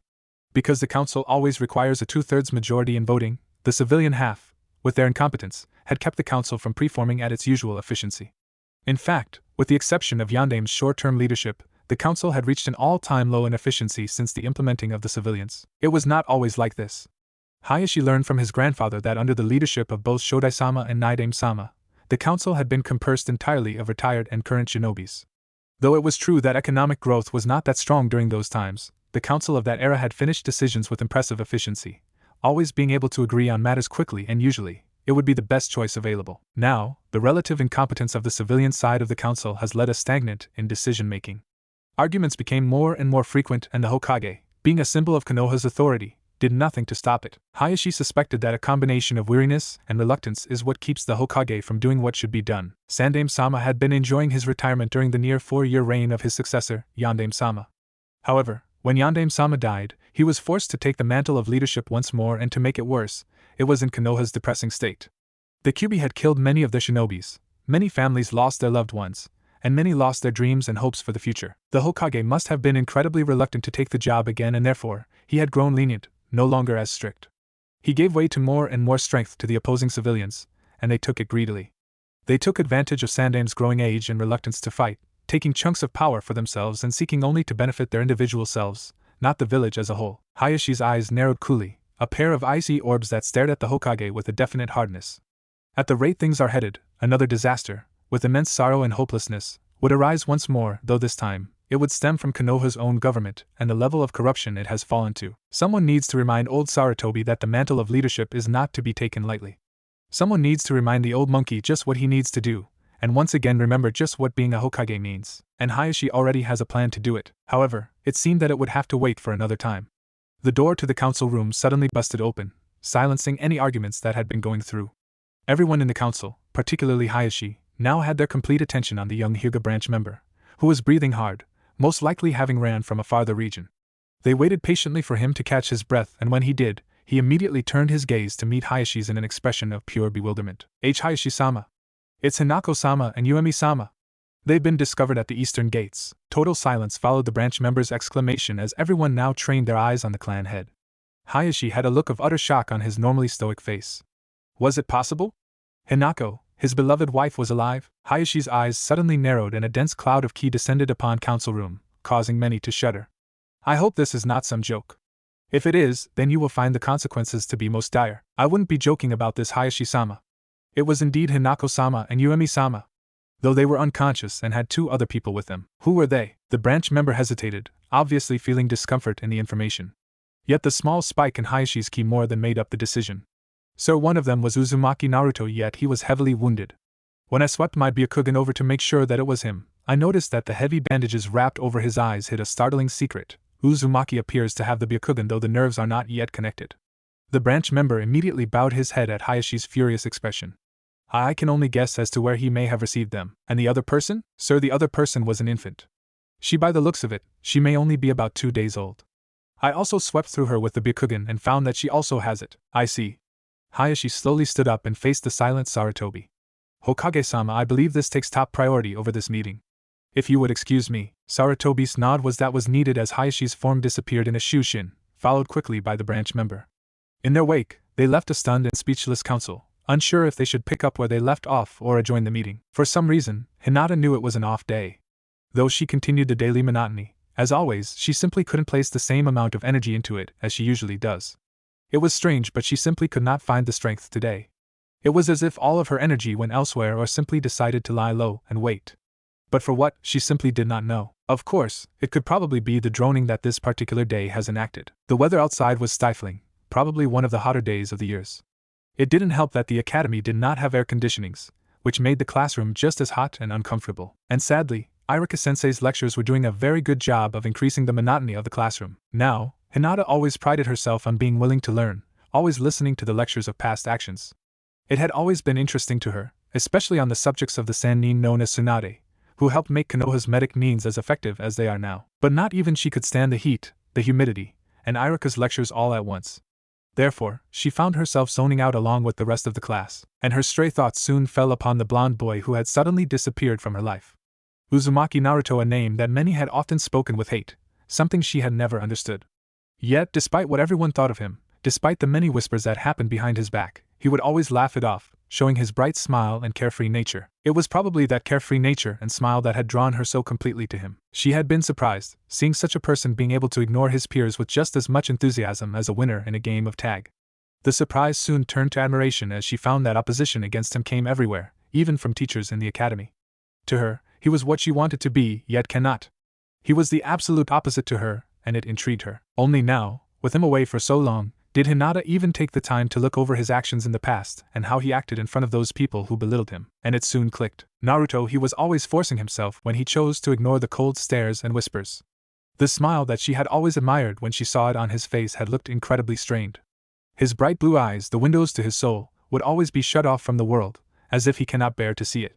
Lastly, his proclamation of becoming a Hokage also seemed different, as if he did not even believe the words coming out of his own mouth. When she noticed all of these, she immediately figured it out. Naruto's smile and act in front of those people, his seemingly indifferent nature, had all been a clever mask, made to fool people on just what he was truly feeling, and she had fallen for it, hook, line, and sinker. In fact, Hinata found that the only time his smile had even seemed natural, and so much more beautiful to see, was when he had shown her the small hiding spot that she now claimed as a sanctuary.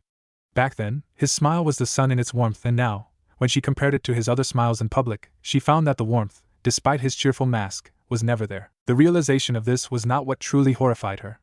No, what scared her the most was what Naruto was really feeling. From the way that he had acted, how strained his actions had always been, he must have been trying his hardest to ignore whatever people were saying about him. That could only mean that he was hurting inside, hurting to a degree that she could not even understand. Yet, Naruto obviously did not want them to have the satisfaction of seeing him in that state, so over the years, he carefully crafted a mask, one that became better and better at hiding what he was really feeling. Once Hinata had figured that out, she felt terrible.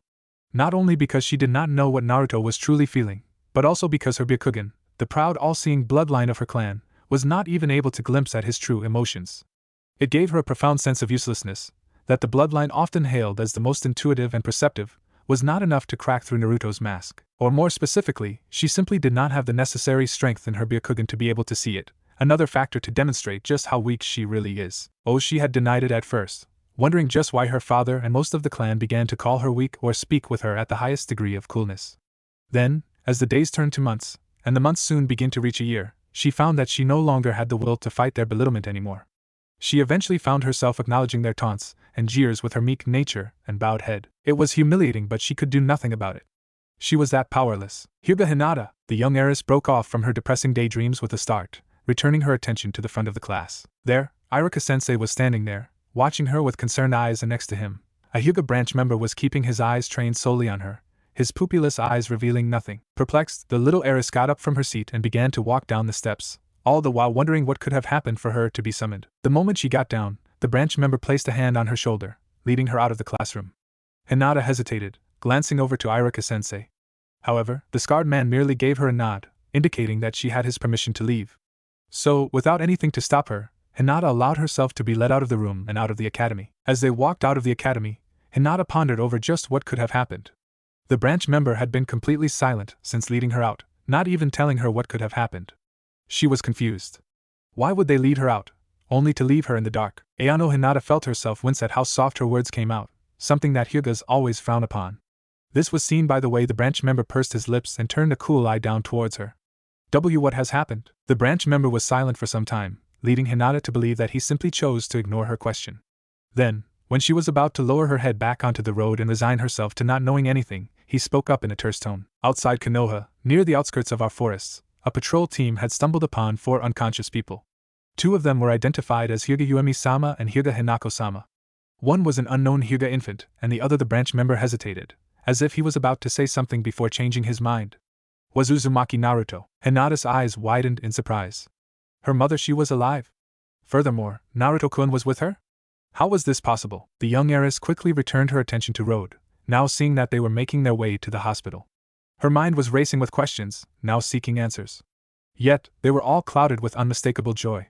The 2 people who had been like the warmth of the sun, the 2 who left her in a seemingly eternal nightfall, were back. Kabuto was silent as he made his way back to Orochimaru's hideout.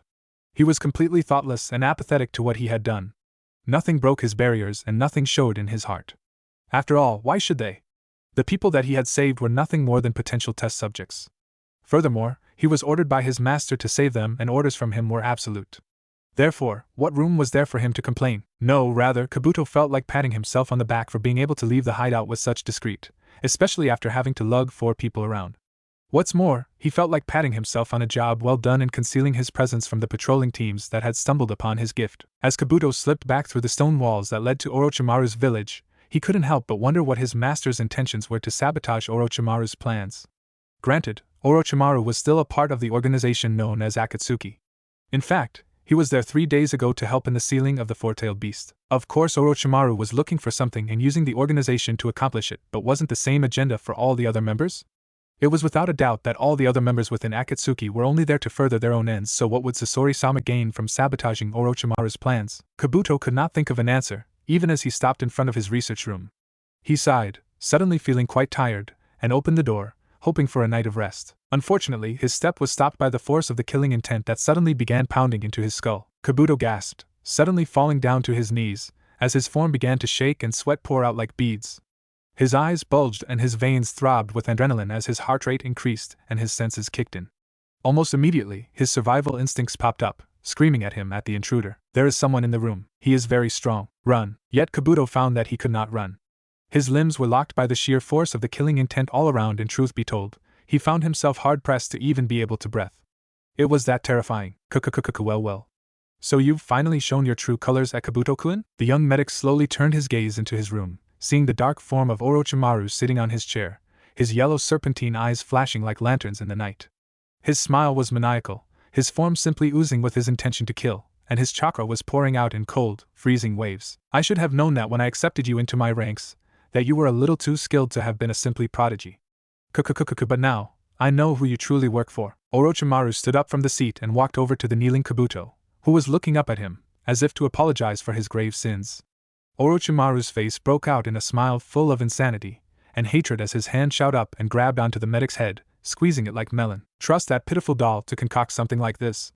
But no matter, I still have use for you, and whether you like it or not, I will be the one whom you call master now. And the last thing Kabuto saw and heard before his vision darkened was Orochimaru's flashing yellow eyes and his howling laugh that echoed through the entire complex. It was bright, the air was fresh and clean, unnaturally so for someone who had gotten so used to the darkness and stale air. Hanako's eyes fluttered, feeling the irritation that her now light-sensitive eyes procured.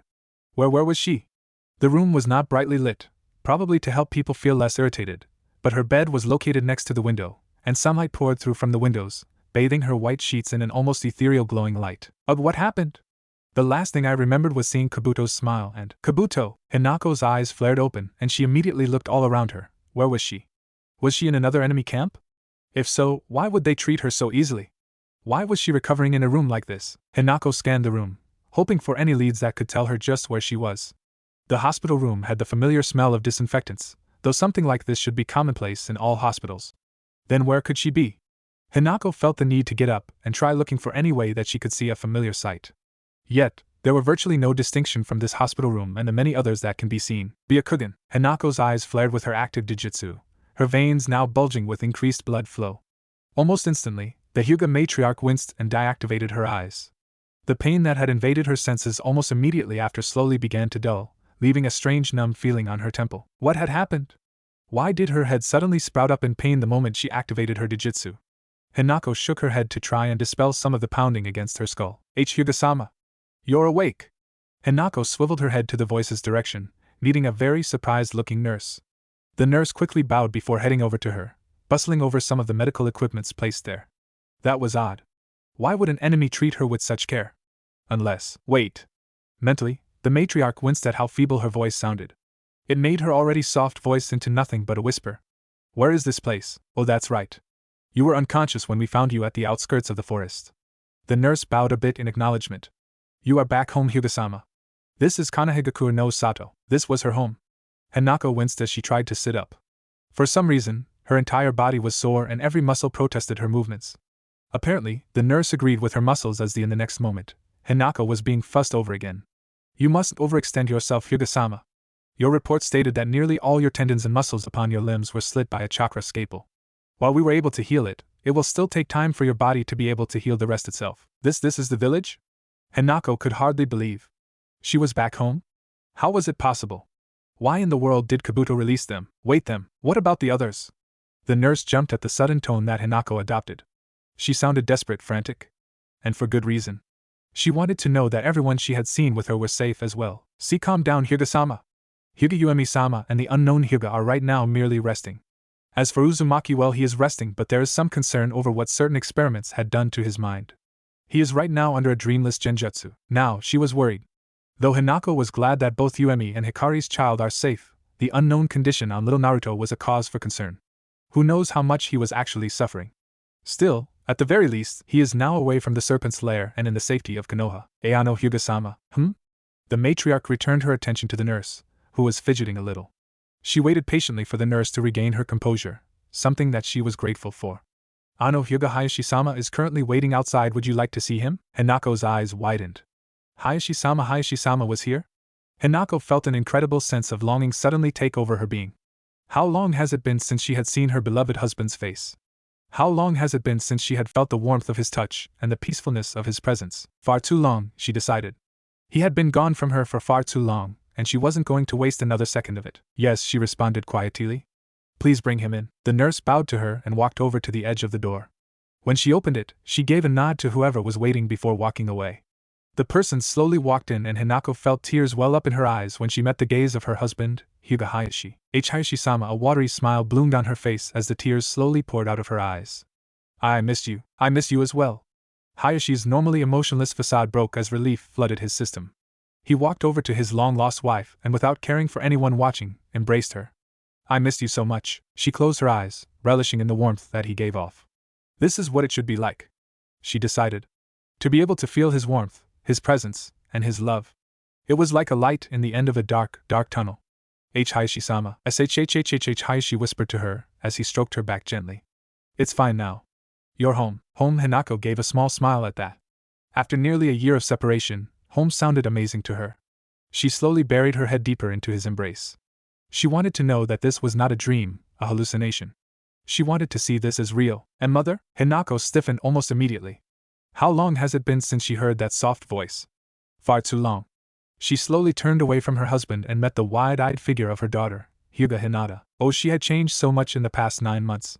She had grown a bit taller, she now had a different set of clothes, and if anything, she seemed more reserved. Oh, how she missed her.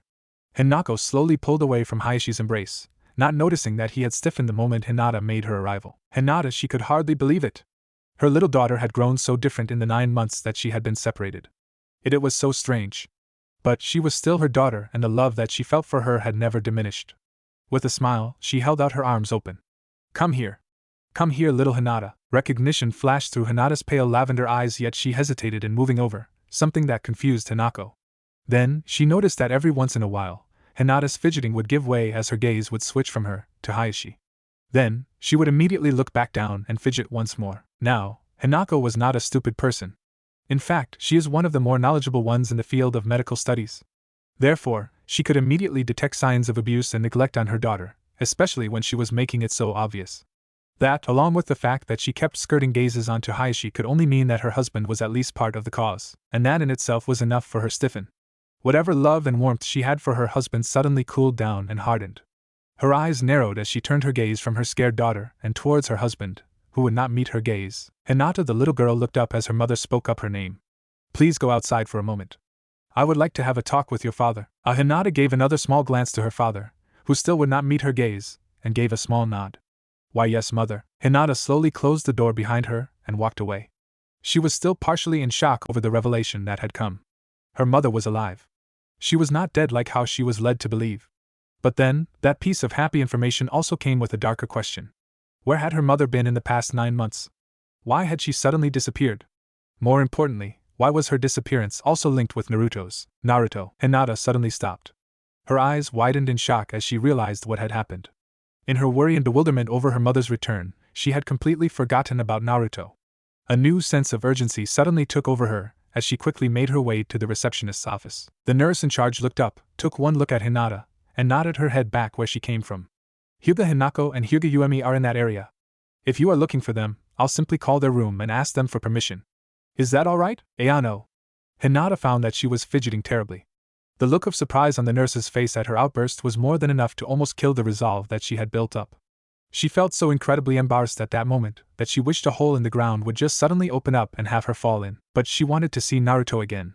So, she continued speaking, in a more subdued tone. It's just that I want to see Uzumaki Naruto. She closed her eyes and mentally prayed for the nurse to accept that. Seconds passed and Hinata's anxiousness grew. Finally, she slowly peeked open her eyes, wondering just why the nurse was so silent. To her surprise, the nurse was simply looking over a number of files, as if she had not even heard her. Hinata's embarrassment flared as her face became beet red. Ayano, here it is. The nurse gave a relieved smile as she pulled out a portfolio from a rather large stack. She scanned through it for a bit before stopping her finger on a name. Uzumaki Naruto is at room 304. Simply take the stairs up and it'll be the first room on the right. The nurse looked up, and felt confusion well up in her at the sight of the little Hyuga girl looking so incredibly flustered. Was something wrong? Meanwhile, Hinata was mentally berating herself. How stupid could she have been? The nurse was simply looking for his location just as she asked. Yet she thought that her words went unnoticed and was about to bother her even more. Oh, how could she have been so short-sighted? On a little miss? Hinata jumped and quickly returned her attention to the nurse before her, who had suddenly leaned forward from her seat and placed a hand on her forehead. Do you need to have treatment as well?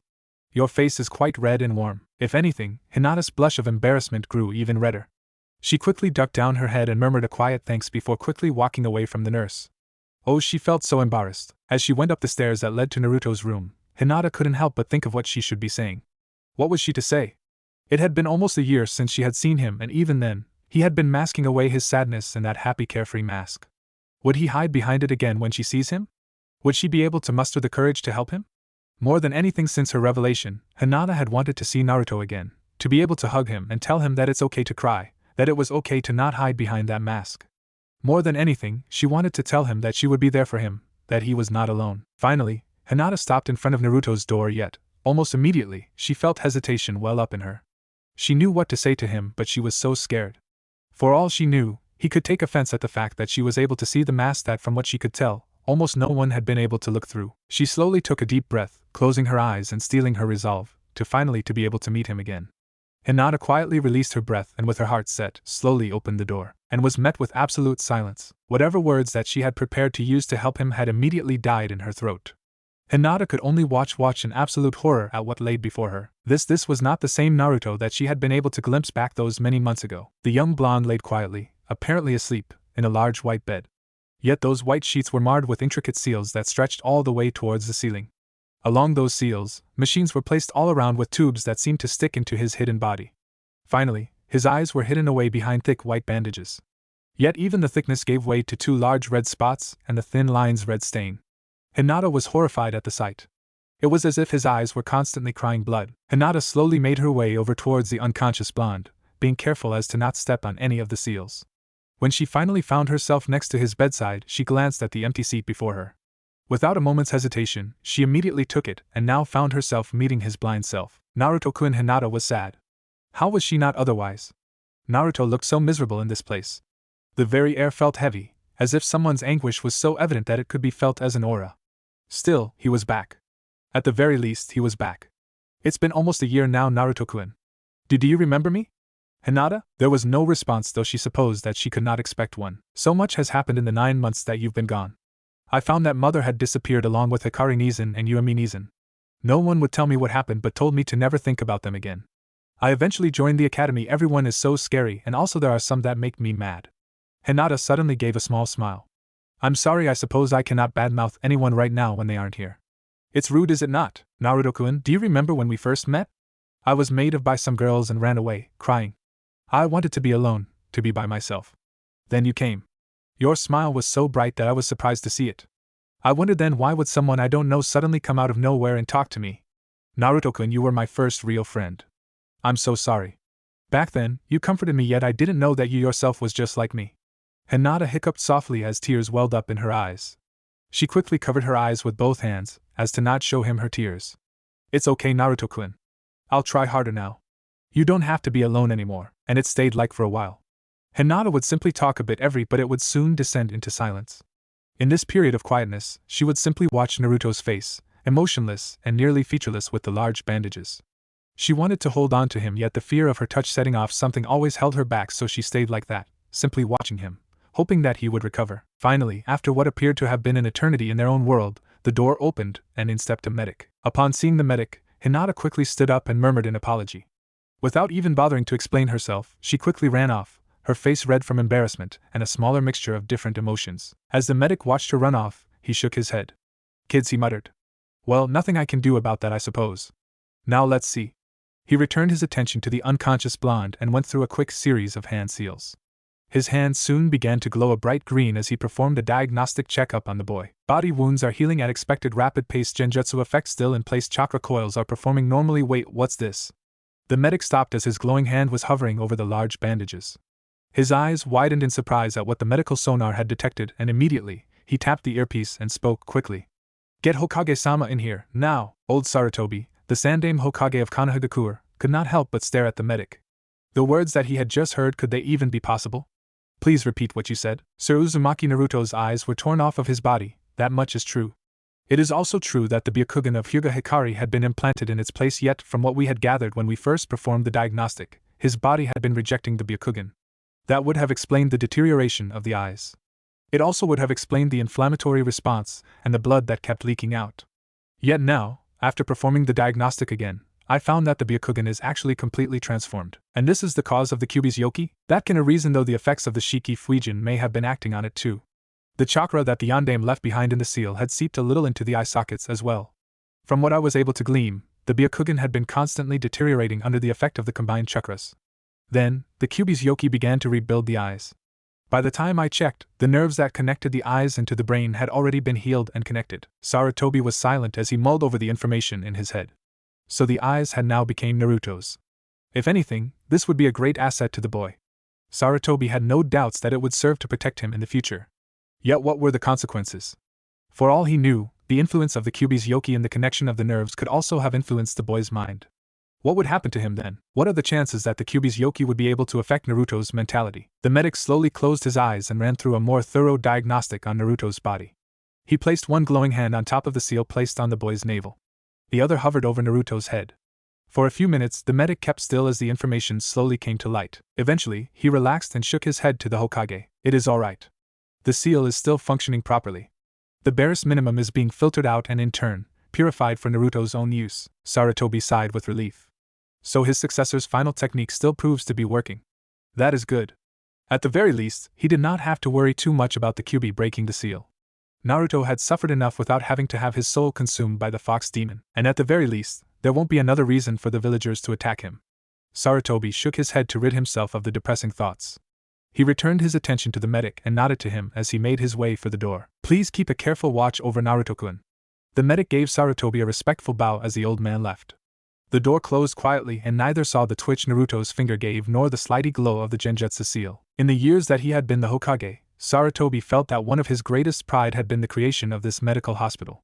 Back in those days, when war had been as normal as drinking water, his village had suffered so many losses. Despite its large population, the village was sending children into battle and most of the time, many promising futures were wiped out in a single second. Tsunade, the granddaughter of Shodai-sama and his former student, was one of those who had lost a person dear to them. However, she used that loss to aid her passion in healing. It was to this extent that she, with her own money both inherited and earned, created Konoha's medical center. In it, she had enforced strict teachings and discipline. It was supposedly such a rigorous training course that those that had the mental discipline of at least a seasoned chunin were expected to survive in it. Yet the results were amazing. Out of Tsunade's original hand-picked group of students, tens of medic neens, all of whom had discipline rivaling even those of A and B, were created. Eventually, medic neens grew in such prominence throughout the warring years that most of the medic neen leaders were treated as if they were jounins themselves. Even now, in these relatively peaceful years, those that failed the genin exam yet still want to continue the path of the shinobi often picks the course of a combat medic. Medics in the field of combat were already given the authority and payment of a chunin, and the medic leaders were treated as the elite, the jounins. Still, what made him so proud was not the skills of the medics. Though it had saved countless lives, the skill of a medic is useless without the necessary compassion of one. It is here that Tsunade literally pounded into her former students.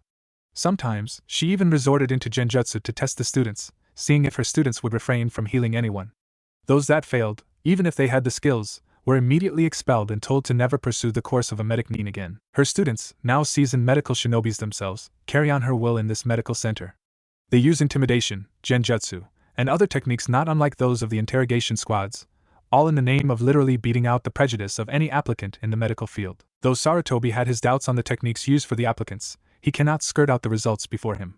The medics heal anyone injured, even the enemies, even the village pariah. Sarutobi sighed, and glanced at the building around him, a grand complex that features the greatest of medical science and techniques accumulated. It was his greatest regret that his student was not here to see her original group of 7 students has now expanded to become one of the greatest groups of medics both in terms of skill and in terms of liberalness. The old Hokage stopped as he stood in front of Hyuga Hinako's room. He could hear the voices in the room, screams of anger that he had not heard in a long time. It would seem that Hyuga Hinako was very pissed. Sarutobi felt sweat appear out of his pores as he tipped his Hokage hat downwards to hide his sudden fearful expression. Perhaps it would be best to leave this to later. He had learned long ago that the saying of Makai hath no scorn like a woman's fury to have been all too true, especially after encountering his other student, Jiraiya's many beatings for being caught peeping women in bathhouses. Perhaps it would be best to wait until she calms down. Sarutobi definitely remembered Hinako in her younger years. She was shy, much like her daughter. Yet, when she becomes angry, and that means really angry, then he could only pray for whoever instigated her anger to receive a quick and painless death. She was that scary. Did he just thought scary? Hokage-sama, is there something I can help you with? Sarutobi jumped in surprise at hearing the voice of Hyuga Hayashi coming from the door. He slowly turned his gaze towards the door, and met the man revered as the one that can sit in a field of fire and still have that apathetic expression, with a complete look of desperation in his eyes. And no, I was just thinking of asking Hanako-chan a few things, but it would seem that at this moment, she is busy. So, I will take my leave. No, I'm sure that she will be eager to know what you would like to say. Sarutobi cursed the man before him. Hayashi was now smiling. The gleam in his pale eyes literally screamed, if I'm going to take that hell, I'll at least let you have some of it too. Oh, I must insist. As Hayashi tugged the old Hokage into the room, Sarutobi secretly prayed that she would not kill him as well. When he slowly opened his eyes, he was met with a red-faced Hyuga Hinako, who was breathing rather deeply. Upon seeing the Sandaime Hokage in the room, Hinako quickly composed herself as best as she could. Yet, Sarutobi could see the glare that she sent point-blank into Hayashi. It clearly said, this isn't over. You're so getting it when I'm better. Hayashi could only nod his head slowly, obviously resigned to his fate. Hokage-sama. Is there something that you wanted from me? Despite himself, Sarutobi could not help but give a soft chuckle. My, it has been a while since I've seen your face, Hanako-chan. Can't you let an old man have the luxury of seeing one of his beloved children again? Hinako looked down, yet both men could see the small pleased smile that had blossomed on her face. After a period of silence, Hinako gave out a quiet murmur. Yes, I'm finally home again, and it is true that I have not come just to see you. Sarutobi dropped all attempts he thought of to mull the situation over to the conversation that he had planned. He'll simply go straight and blunt. I want to know what has been done to Naruto-kun. Hinako looked up in surprise. She had not expected him to want the answers so quickly, though she couldn't blame him. She would have wanted to answer too if she had been Hokage. I don't know everything that has been done to Naruto-kun. The only real experiment that I had laid eyes on had been Orochimaru's attempt to create a technique where a person can stay at a constantly young age. An immortal technique, if you will. From what I was able to see and hear, the technique had done the exact opposite, and by the time they had managed to draw it back, Naruto-kun had already aged by a whole year. I see, that was disturbing to know. If Orochimaru had discovered a technique to age a being faster, then he could probably create an army as large as Fire Country's own samurai legions in a year, maybe even less if he were to really work through it. Ayano Hokage-sama, Sarutobi quickly returned his attention to Hinako, who now looked at him with resolution clearly printed in her features. Sarutobi felt nostalgia well up in him. It had truly been a long time since he had seen Hinako with that expression on her face. Yes, what is it? Regarding the matter of Uzumaki Naruto. I would like to adopt him into the Hyuga clan. Where am I? Where am I? Ouch, my body, it hurts. Cold, so cold. Where am I? Wake up, little one. You are not dead. Wake up. Who are you? Wake up. Uzumaki Naruto slowly stirred, his body giving way to movement. Almost immediately, he noticed that he could see nothing, that whatever was covering his eyes was wet with some type of liquid. He also noted a major difference to how he normally felt upon waking up. His body was not restrained. Strange. He never felt a day pass by where that bastard Kabuto would not restrain him. Why was today so special? Wait, what had happened before? He remembered something. Yes, it was feeling of indescribable pain. Naruto slowly closed his hidden eyes as he tried to remember just what it was that made his sockets ache with a painful memory. Flashback. He was led to a room filled with blood. All around, the symbols of inhuman cruelty was so prominent that he felt like throwing up, even though he had witnessed these things before. Suddenly, he was forced onto a bed and strapped in place once more. He struggled, of course, but as always, he was not able to be free. Today we have a special treat for you, Naruto-kun. He turned his head towards that sickening serpent voice and found himself meeting those yellow reptilian eyes of Orochimaru. The pale-faced man grinned and held up a jar. Inside, a pair of pupilless eyes stared back at him. Naruto felt his own eyes widen in horror. Wait, where had he seen those before? Naruto stiffened at the sounds of a metal table being carted away. He slowly turned his head towards the door and saw Kabuto carting away an unmoving body. Naruto only had that small moment to glimpse it, yet it was enough. That person, one of those older Naisans that he had seen from before she was unmoving. Her face was set in an expression of anguish and pain. Her sockets were empty and bloody. Now don't worry. This won't hurt one bit. Naruto only managed to see Orochimaru in front of him, with a steel scalpel before his world erupted into red and pain. End flashback. Naruto gasped as he clutched the sheets tightly with clenched fists. His whole being felt sick with the knowledge. He had her eyes.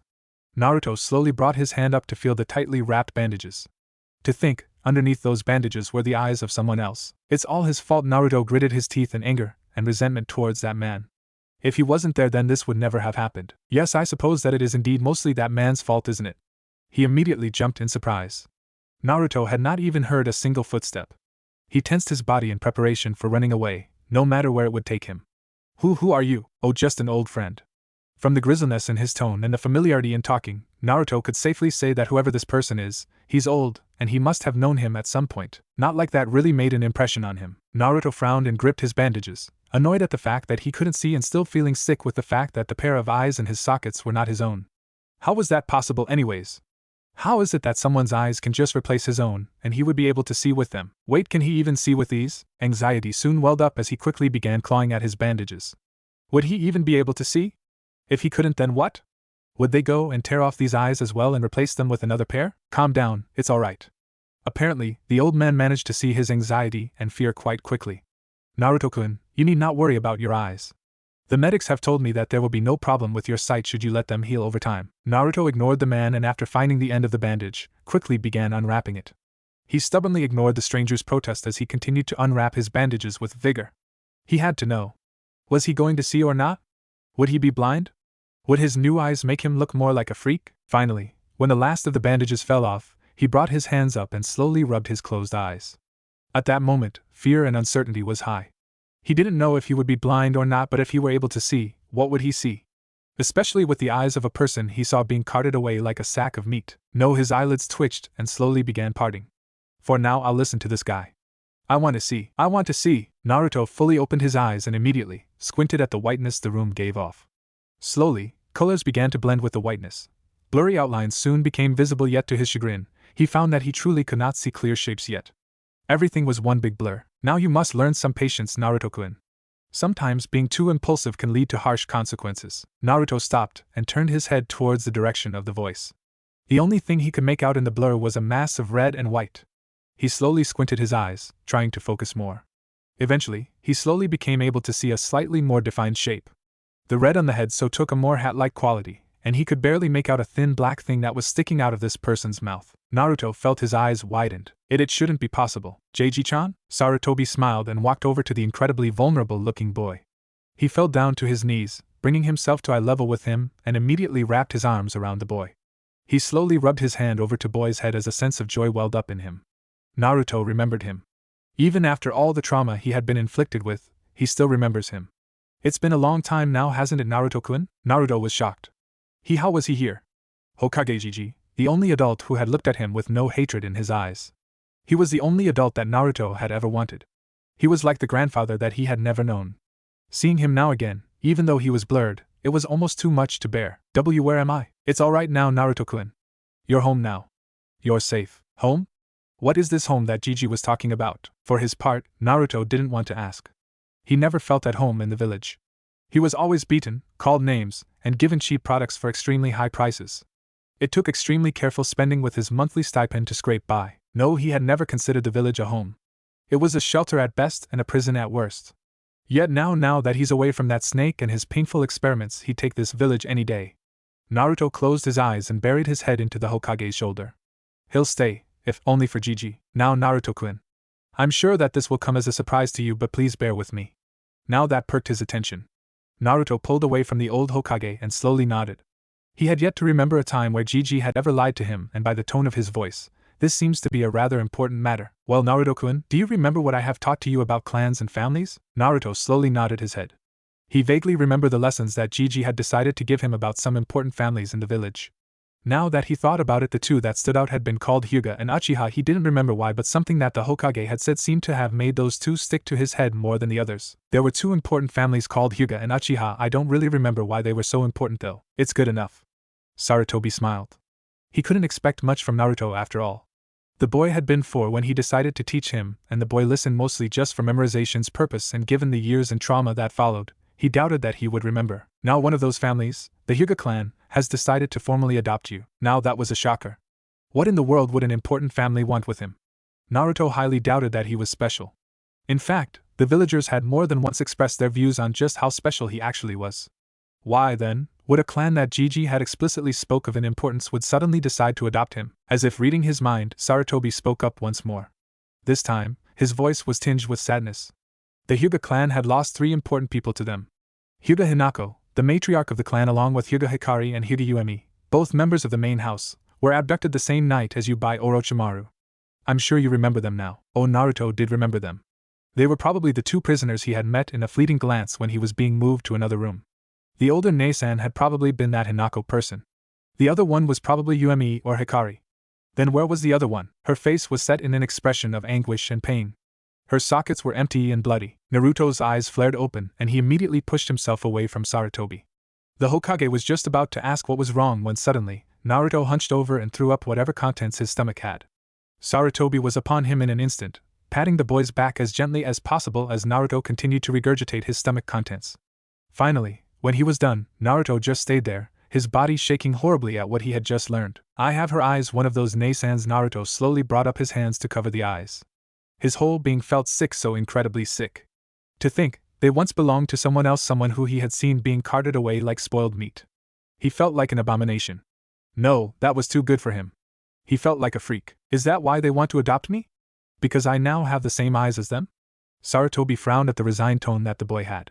Granted, the information must have been a shock to him, but to suddenly assume that he would be adopted only because of similarities was what one would expect from hopelessness. Naruto shouldn't have that. He deserved better. Naruto. They don't want you simply because of that reason.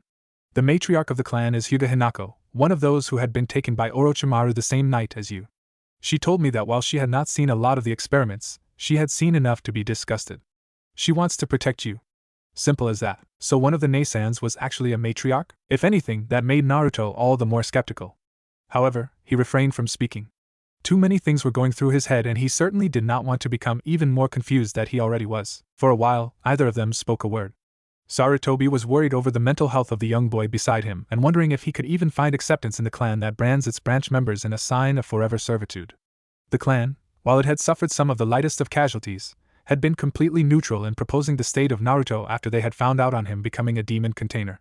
For the most part, the clan had declined to put in an opinion, making it hard to gauge just what their stance in the matter was. It did not matter if Hanako wanted to adopt Naruto into the clan.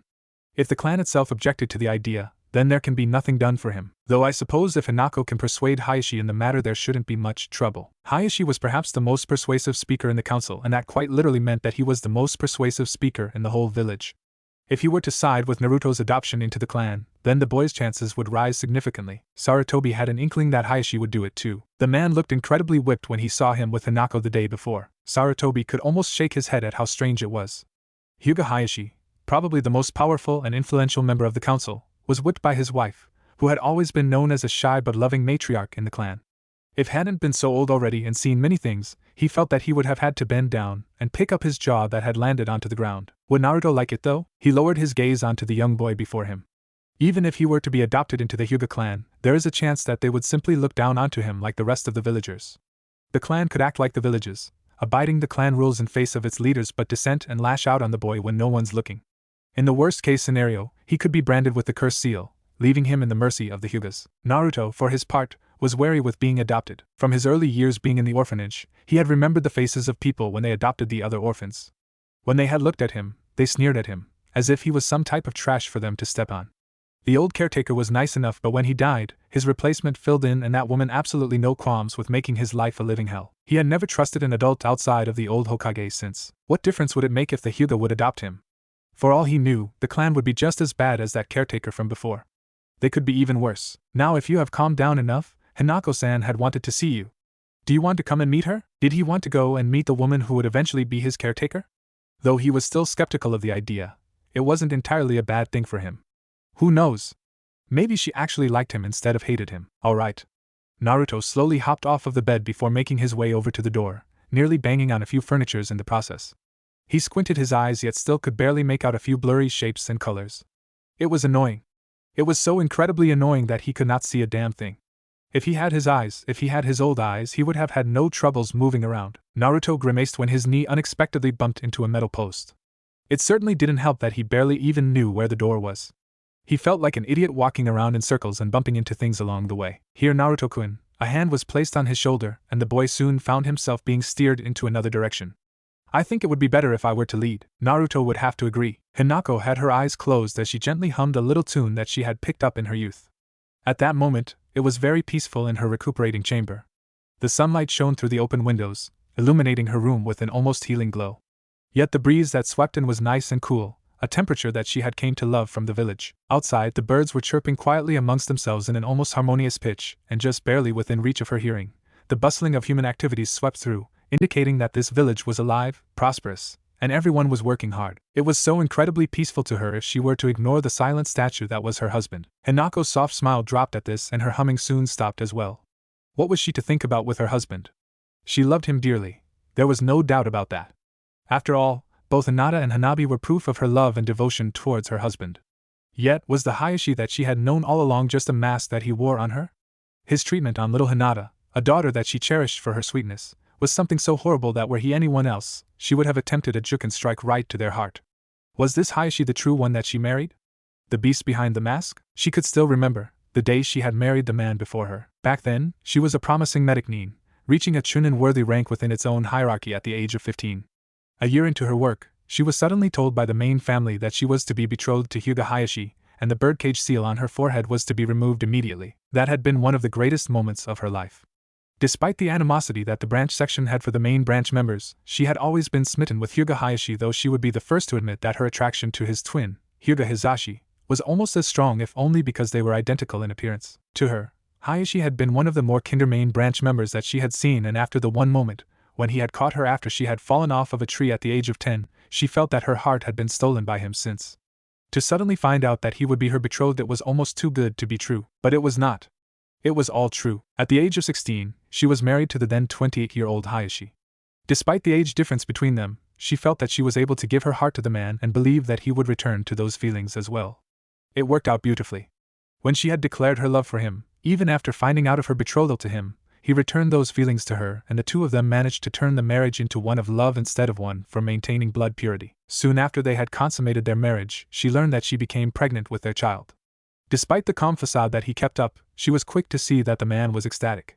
During quiet nights when it was just the two of them sleeping together, he would hover his hand over her stomach, and she would catch the fleeting moments of a very warm smile. It had been moments like those that she felt most at peace, and she would snuggle into her beloved husband, burying her head into the crook of his neck.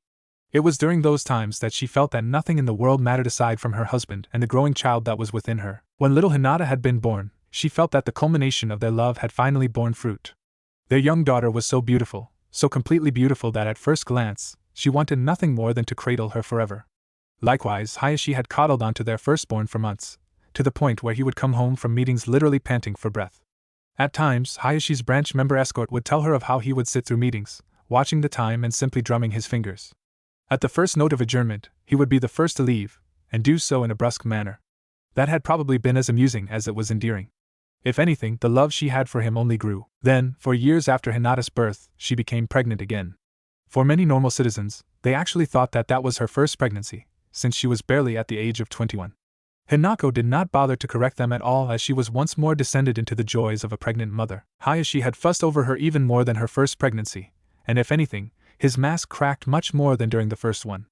Hanako had always found that adoration in him, and the worry he had for health much more palpable to see. And then, after she had given birth to Hanabi, she had been taken away. For 9 whole months she had been forced to endure many heartaches, always unable to move as the screams of little Uzumaki echoed throughout the hallways.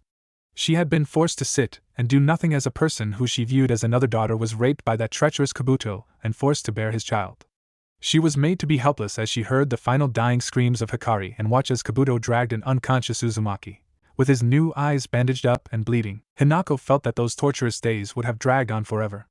Yet by some stroke of luck, or for the amusement of that snake medic nin, she was released with her other daughter figure, Uemi, the young Uzumaki, and the infant child that was Hikari's legacy. When she awoke once more, she found herself back in the care of her home, and soon, she was reunited with her dear husband, Hayashi. Yet how could he have done it? When she had seen Hinata fidgeting, literally shaking with fear, and how her husband would not meet her eyes, she immediately knew that her precious child, their precious child, had been mistreated by none other than him. Why? Why in the world would he do such a thing? When she confronted him on this, he would not answer. Her anger was then made vocal, yet all he did was bow his head and take the verbal lashing that she gave him. That certainly didn't satisfy her. She wanted to know why, not see him take her attacks as if everything will be the same after. Then, she came up with an idea. She wanted to test her husband's actual discipline and self-pride. So, she decided that when the Hokage would meet with her, she would immediately request that she would adopt little Uzumaki. When this had happened, it naturally gave Hiashi a surprise. Her husband certainly wasn't expecting that, and she felt satisfied with that knowledge. If he were indeed acting as a mask this whole time, treating them only through that mask, then she would know. Little Uzumaki wasn't going to be adopted by the Hyuga clan. He is going to be adopted by her family, making him a member of the household. She'll be there to monitor her husband's behavior, to ensure that he would treat the village pariah with little difference to how he treats his daughters. Of course, she didn't decide to adopt Uzumaki simply because she wanted to keep her husband in a short leash. The boy had suffered, more so than most orphans or even black sheep should. Her heart sang with pain every time she had heard his screams, and whenever she was able to see him, she had silently begged him for forgiveness that she was too powerless to help him. Now, with a wall around his heart, he could very well transform into the being that the villagers fear him to be. What scared Hanako the most is what will happen to that little boy who 3 years ago had declared to her that he would beat up all the big bad bullies for Nasan. Despite the sorrow she felt for him, Hanako still managed a small smile. That particular memory had been one of her fondest regarding the boy who was once a ball of perpetual energy. She had been walking through the forests, admiring the tranquility that it provided her that day, when she had stumbled across a small creek.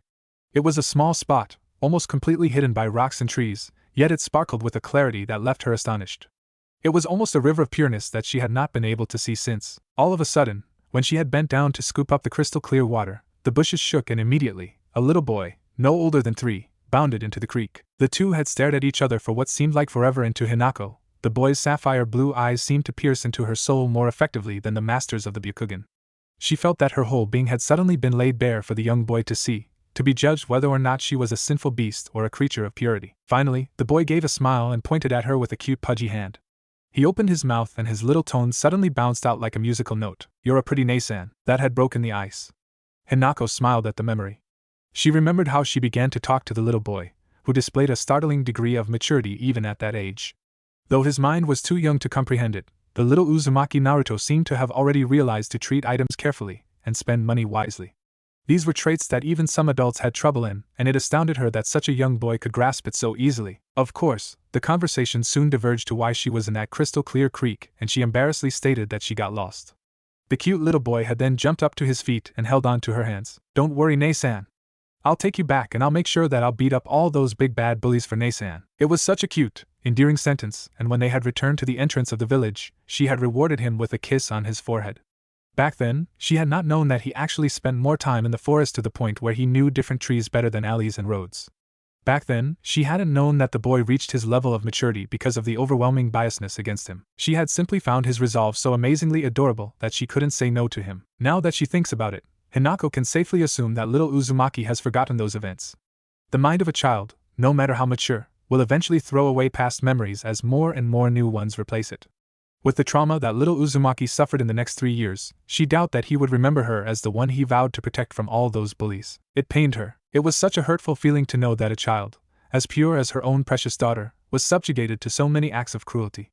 It hurt even more when the child was innocent of all sins and that he and his will was the only thing keeping the world safe from the monstrous entity sealed in his stomach. He deserved better, much better, and if she were to be the only one to offer a chance for a better life, then so be it. As if on cue, the door echoed with a series of knocks, jarring both Hanako and the silent Hiashi from their respective thoughts. The two gave a small glance to one another before the matriarch cleared her throat and called to the strangers outside. "Come in." The door slowly opened up and in walked Sarutobi, the Sandaime Hokage. Yet with him was the very same young boy that had been in her mind. The bandages had been removed, though it would seem that not much was done to heal his eyes, as he seemed to be squinting around, staring at things and bumping into furniture. "I hope we haven't been interrupting anything, Hanako." Sarutobi gave them a small smile. The waned a bit when he noted the tension that was still lingering in the room. Though it was rapidly disappearing, it clearly showed the rift that had suddenly grown between the husband and wife. "It's no trouble." Hanako didn't want to delve back into her brooding over her husband. She slowly looked down towards the little blonde boy before her, immediately noting that his eyes were rather unfocused. Despite this, she gave him a warm smile. "Hello again, Naruto-kun." Naruto turned his head to the voice, looking at the blob of colors before him and, when figuring that it was the matriarch, gave a small bow. Hi. He spoke up rather lamely. It's a pleasure to meet you, Hyuga-san." Hanako covered a smile. Clearly, etiquette was not his strong suit, and he was probably naturally shy, always hiding behind that grinning mask of his. "It's a pleasure to meet you too." Hanako slowly got up from her bed, ignoring the sudden tension that had seized her husband, and knelt down before the boy, close enough where he didn't have to look around. "I assume that Hokage-sama has told you about what I plan?" Naruto nodded. "Then are you willing to accept?" Naruto closed his eyes. Silence drifted into the room as all three applicants awaited the little boy's decision. When he opened his eyes once more, they were set in a determined expression. "Yes. I'll accept the adoption." Hanako smiled. She was glad. Now she can give him what he deserved, a home. "But..." Naruto looked up, meeting her almost squarely in the eye. "I don't want charity. It's okay if I have a place to sleep in, but I don't want to ask for much more. When the time comes and I can finally become a shinobi, then I would like to leave and live on my own again." He looked away from the matriarch, not knowing that she had been taken completely by surprise. She wanted to give him a home, a family that would perhaps be able to give some warmth into his life. Yet he wasn't going to accept it? "I don't want to intrude with your clan any more than I will." That was the reason. Naruto, after all the trauma he has suffered, he can't find it in himself to full trust people again. He is probably even more suspicious that the Hyuga would choose to adopt him. Or, he feels even more threatened by being adopted into a family as large as theirs. Perhaps it had been too quick. Hanako knew that Naruto had suffered much. Yet she was much too caught up in the possibilities to care at that time. She hadn't realized at that time that his reaction would be like this, even though it should have been obvious if one were to look closely. "So you are saying that you are willing to become a ward, but not an official member?" Naruto glanced over towards the old Hokage's direction, and nodded. Sarutobi made a contemplating noise as he looked up towards the ceiling. Choices and consequences went through his mind at incredible speed as he tried to see if anything were to be amiss in this decision. He found none, or at least he found none that would prove harmful to young Naruto's future. The old Hokage looked back down at the child before him, noting that he still had that incredibly determined expression on his face. He had learned long ago that whenever someone who has the same personality as Naruto acts like that, then there is no steering back from their decision. "Very well," he conceded. "Then Naruto-kun is hereby considered a ward of the Hyuga clan." It was not what she had wanted, but it was good enough. Hanako smiled at the boy and wrapped her arms around him in a warm embrace. He was still so suspicious of people, and she simply wanted to give him a home. It will take time for him to relax in her presence, but it is all right. She has time now. Time in which she can spend in mending the rift that had grown between her and all the people she had cared about. She will make sure that he shall be included as well. Naruto had stiffened immediately upon her embrace. What was this feeling? This incredibly warm feeling that made him feel so secure. It was unlike anything he had ever felt before. What is this? Naruto slowly closed his eyes and relaxed, allowing himself to succumb to her hug. It was a strange feeling. It made him feel protected, cared for. It's amazing. Hanako opened her eyes in surprise when suddenly, Naruto fell forward. She quickly pulled back and laid him down in panic. Had something happened? Had he suddenly fainted? To her bewilderment, the little boy fell deeper until he landed gently against her chest. Hanako pulled back just enough so that she could see his face and found that Naruto, during her embrace, had suddenly fallen asleep. She sighed softly as the boy snuggled into her. He merely fell asleep, nothing more. He seemed to also like the warmth her hug had given him as he continued to snuggle in until he found a comfortable niche to mold to.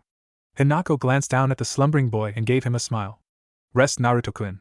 You've earned it. Everyone, I would like to introduce to you a new student." Due to some unforeseen circumstances, he was not able to attend classes at the beginning of the school term. Still, I expect everyone to treat him with respect. The young blonde walked up front and bowed before the silent class. "My name is Uzumaki Naruto. It's a pleasure to meet you." There was no applause. Rather, everyone was busy scrutinizing the blonde boy before them. He was small, making his appearance to be even more immature than their own. Yet those pupilless eyes that seemed to resonate with pure apathy made him look much older than possible. To students who have shinobi parents, those eyes remind them of how their parents would look at times. His thin frame, made even more apparent with the seemingly oversized white shirt that he had, seemed fragile, as if he could break at the slightest touch, yet at the same time, he held himself tense, as if ready to react to anything. Finally, those whisker-like scars that adorned each side of his cheeks reminds them of a person more attuned to the wild, a person who was feral. Or to the female students, it made him look cute, kawaii. When Naruto looked up, he was prepared to accept the cold stares that he had seen so many times in his life. He was resigned to the high possibility that they will look down at him, denying his existence in their eyes. He was not expecting this. For the most part, the boys were giving him neutral glances, shrugging his arrival away as another person in their classroom. When they had began clapping, the boys did so out of forced politeness. The girls, on the other hand, were blushing. Some were whispering and giggling at each other as they clapped, and truthfully, it unnerved him. What in the world were they talking about? Why did those eyes that watched him made him feel like a hamster running around a wheel for sheer amusement? Naruto repressed a shudder as he chose not to pursue the subject any further. He will have to get to that point when he reaches it. For now, he just wanted to get out of the limelight. The boy glanced up to his new teacher, who gave him an awkward smile. All right then, well, I suppose we have to find you a seat now, don't we? Let's see. He glanced around the classroom, looking for an empty seat that would seem suitable for him. Naruto, on the other hand, had his eyes already trained on that one single seat before him. He didn't even turn his gaze to anyone else as he began walking up the stairs and over to the empty seat caught in his eyes. When he reached it, Naruto glanced at the person sitting next to it. Is this seat taken? Dull deep sea blue met with warm lavender, as he smiled at the person before him. And no, you can sit here. The person blushed prettily as she moved her bag away from the table to make room for him. Naruto nodded his thanks as he sat down onto the seat. He turned his attention towards the one sitting next to him, and held out his hand and introduced himself. Uzumaki Naruto. If anything, the person's face reddened even more as she took his hand to hers and murmured out her own introduction. Hyuga Hinata. Naruto spared her a small, knowing smile as the two of them returned their attention to the Chunin instructor. Irika, seeing that Naruto has already chosen his seat, immediately began his lectures. There was a shuffle of movements as the students began take out notes and pencils, all preparing themselves for another monotonous day of lectures and notes. Ayano, was that a good idea to trick the whole class? Hinata glanced worriedly towards Naruto as they walked together back to the Hyuga complex. At that time, Naruto had proposed that they act like friendly strangers to fool the whole class so that people would not know that he was actually in the Hyuga's care. A part of her, the small mischievous side that had been hidden away for a good amount of time, managed to coax her into agreeing with his plan. Yet she soon found herself asking why when they began their ruse. Was their friendship such a bad thing that they had to keep it a secret? If not, then was Naruto simply doing this out of spite to the students and teachers? She didn't know the reason, and she found herself strangely uncomfortable as their ruse continued on throughout the day. She wanted to be able to talk to him more freely.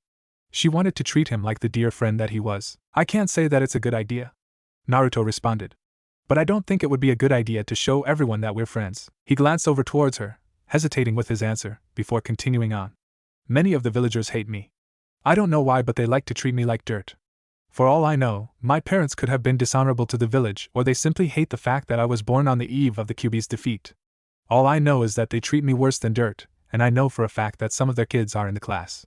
When word spreads out that Uzumaki Naruto is now in the academy, the kids will no doubt be told by their moms and dads that I'm a bad person, that I'm someone to be hated. But you're not. Had anyone else been there to see the two of them, they would have been surprised beyond belief that the normally soft-spoken heiress had just shouted her denial. Hinata, upon hearing her voice reach a volume higher than ever before, gave a small eep, and covered her mouth in embarrassment.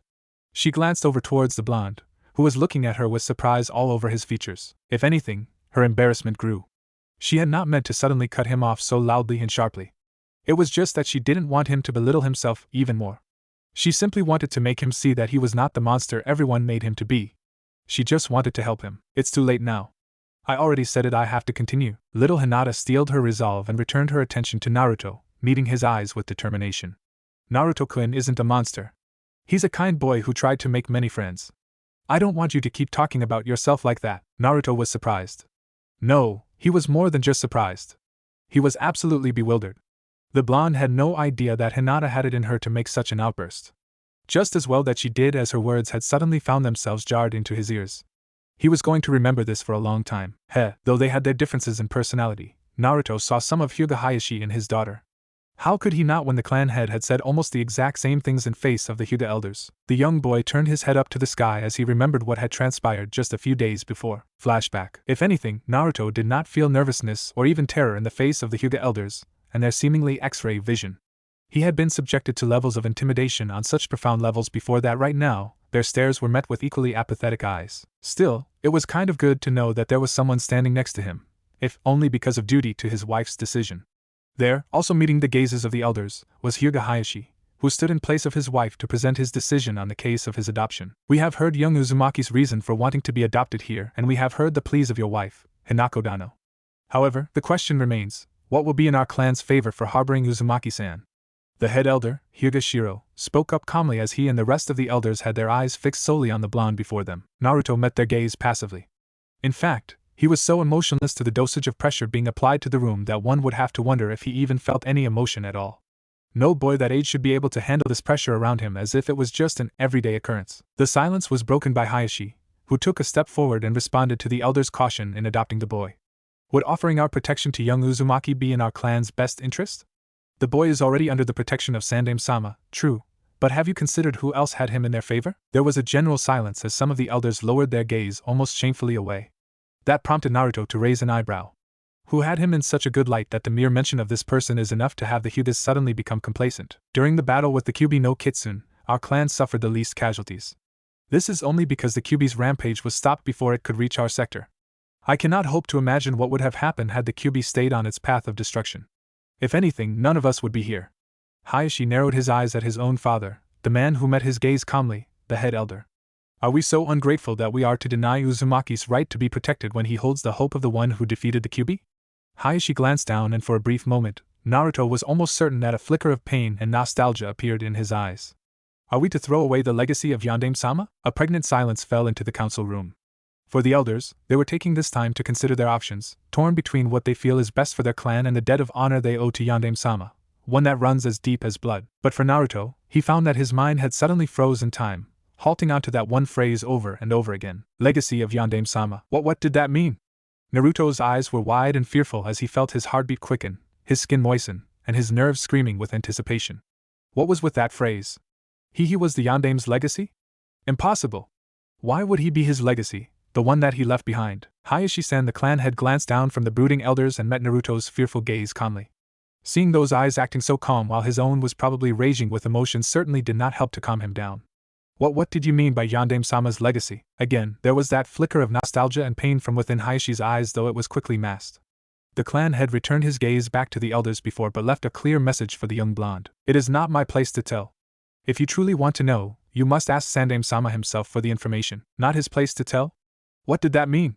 Why was he not able to tell him? Naruto bit his lip in anxiety at this. Was it such a secret that even a clan head is not allowed to speak of it? Why? Hayashi, the voice of the head elder, broke through the uncomfortable air between Hayashi and Naruto. The two quickly returned their attention to Hyuga, who was now standing up from his seat with the other elders. We have thought it over. We have pondered over the consequences in harboring young Uzumaki, but we have also thought about the possible rewards as well. As far as we can tell, the rewards more than make up for it. We also owe it to Yandaime-sama. We will make sure that his legacy will be cared for. The elder bowed his head to the young blonde. We welcome you, Uzumaki Naruto, into our clan. End flashback. And that was that. Naruto had been fully accepted as the clan's ward, and so far, he had been treated quite well by the Hyuga. Yet, something still nagged him terribly. Hyuga Hayashi had suddenly called him the legacy of the Yandaime, and it seemed that most of the adults know of this title as well. What irked him was that he knew nothing of this. Why was he known as the Yandaime's legacy? Why would he, a person who probably had no relations whatsoever to the great leader, be picked as the one that the Yandaime left behind? Hayashi had told him that if he wanted to know more, he had to ask Gigi for the information, but ever since, he has been hesitating. As tempting as it was to know why he was given such a title, Naruto was also too scared to find out. The people call him Yandaime's legacy. Yandaime-sama wouldn't need a legacy unless he had perished, and indeed, he had died 6 years ago. If he is to be known as that man's legacy, then what relation did he have to him? Naruto-kun? The boy broke off from his musings, returning his attention to the heiress who was walking next to him. Hinata looked on worriedly, unsure as to why he had suddenly gone silent. He looked troubled by something, and she didn't like the fact that she couldn't help him on it. Naruto shook his head at her, giving her a small, reassuring smile. It's nothing, he replied. I was just thinking about how everything still seems the same, that's all. The boy grinned. It's nothing, don't worry about it. Come on, I'll race you back. Naruto ran a few steps before turning around and beckoning her to follow. Though it still troubled her to have seen him back there, deep in what looked like negative thoughts, Hinata allowed herself to push those thoughts into the back of her mind. She smiled at Naruto and ran up to meet him. As the two of them raced back to the Hyuga complex, she couldn't help but wish these days could last forever. Hanako-sama, is it really alright for you to be walking around? You are still weak from your period of confinement. The Hyuga matriarch bowed her head in acknowledgement of that fact but continued walking until she was outside of the complex, and into their spacious backyard. Hanako stood in the center of their clan's peaceful garden, relishing in how quiet and tranquil it seemed. All around, it seemed the bustling of the village had dulled incredibly, leaving a personal area of pure, enjoyable silence. Or was that because the Hyugas live in the quietest part of the village? This feels nice, doesn't it, Niji-kun? Hanako turned back and gave her escort a smile. The young branch member, her nephew, did not look like he was enjoying it at all. Rather, he looked more like a wall than anything. "I'm sorry, Hanako-sama, but I don't understand what you are trying to say," and she restrained herself from openly sighing. She couldn't blame her dear nephew for acting like this. After all, wasn't it the main family that had went and killed Hisashi in place of her husband? Although Hisashi himself had volunteered, Niji would no doubt blame the main family as the cause behind his father's death. He would see it as a sin in which the main family used to keep their members alive. The young boy would no doubt see her as a traitor, as she was once a part of the branch family as well. It was only her marriage with Hiashi that brought her to the main family. If anything, he resented her the most. Still, she had to keep trying. Niji is the last thing in which to remember Hisashi by. If anything, she owed it to that man to help Niji come out of his shell once more. Though it seemed to be a difficult task at the moment, still, she had to try. Hanako gave the boy a smile and looked at the sky, feeling the breeze blow past her in gentle currents. "I mean to be outside, Niji-kun.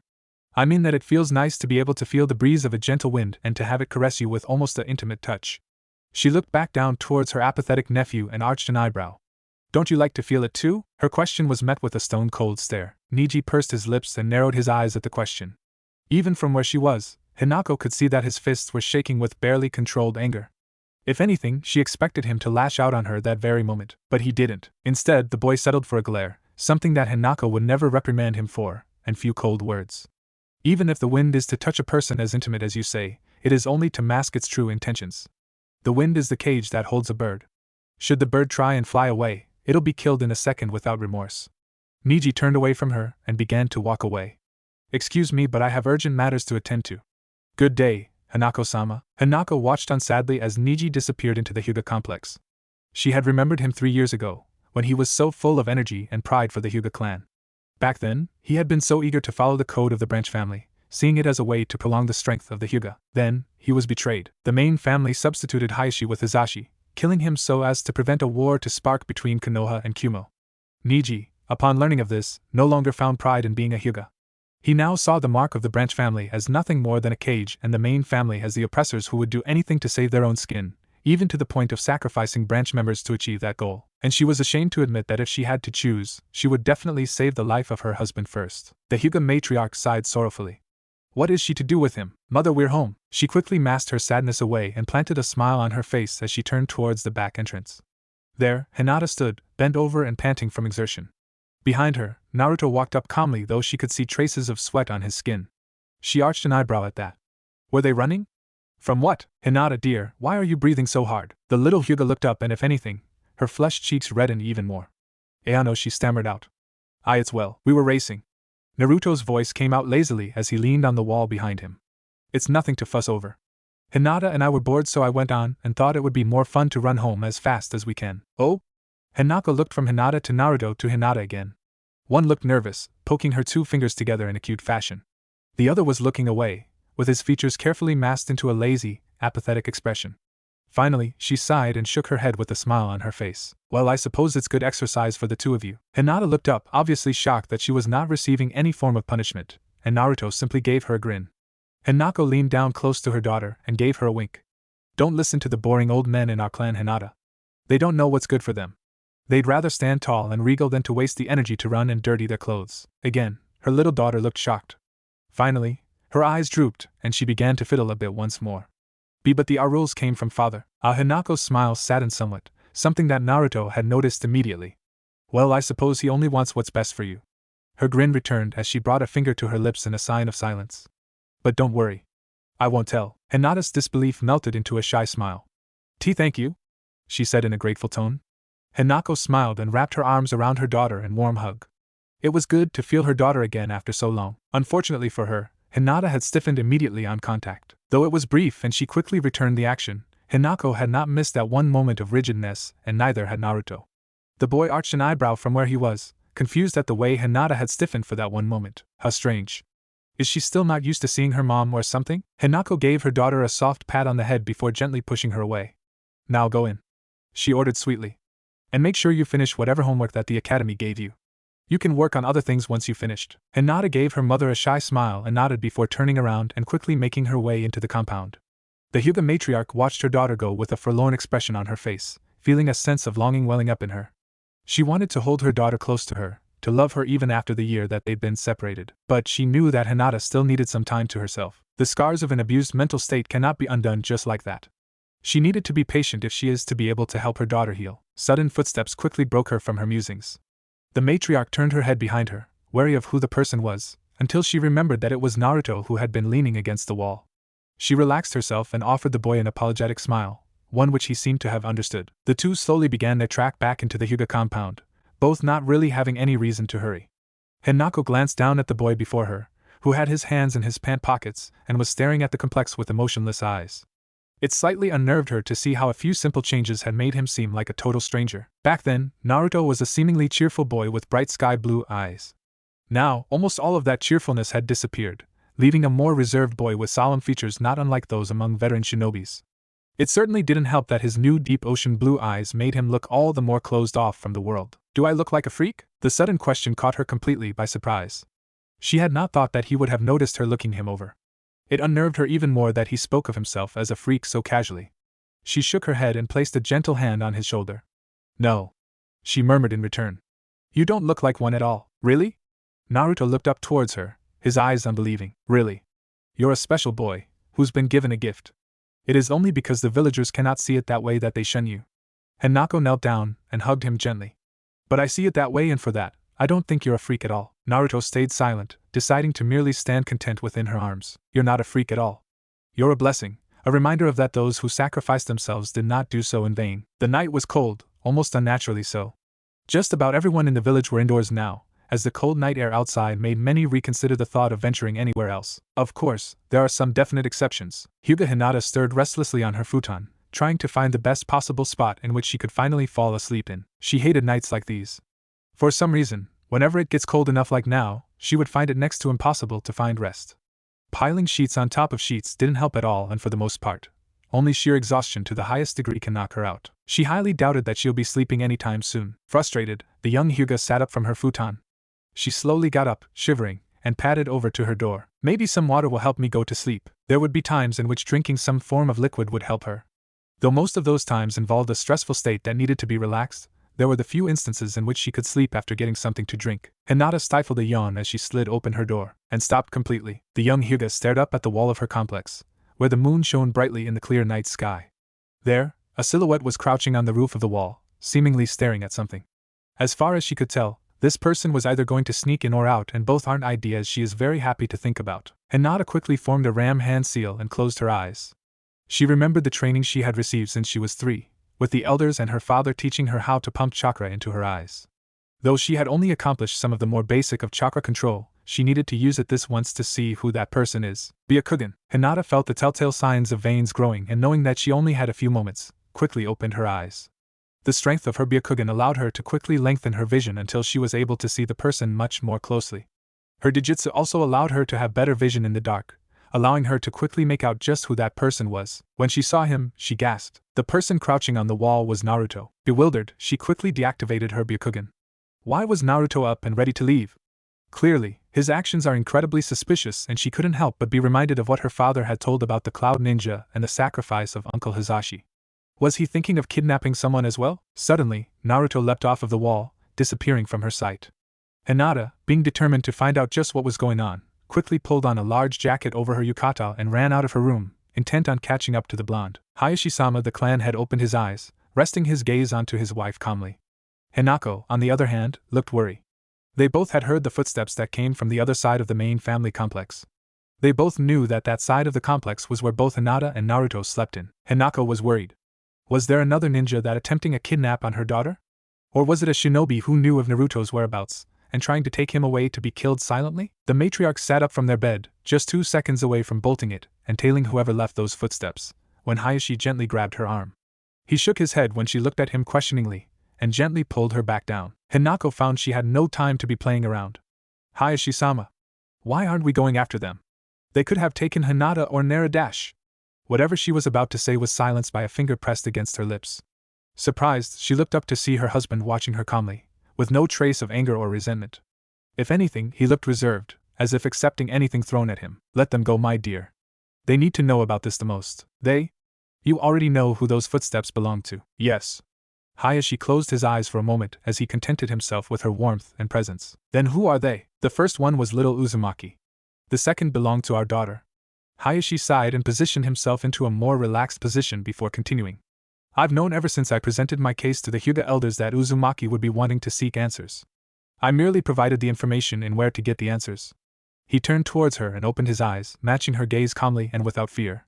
If you were the boy, would you not want to know the reason behind your discrimination? That's true, but how will he take that news? Hayashi looked away, his expression suddenly turning into one of worry. This was enough to prod her attention.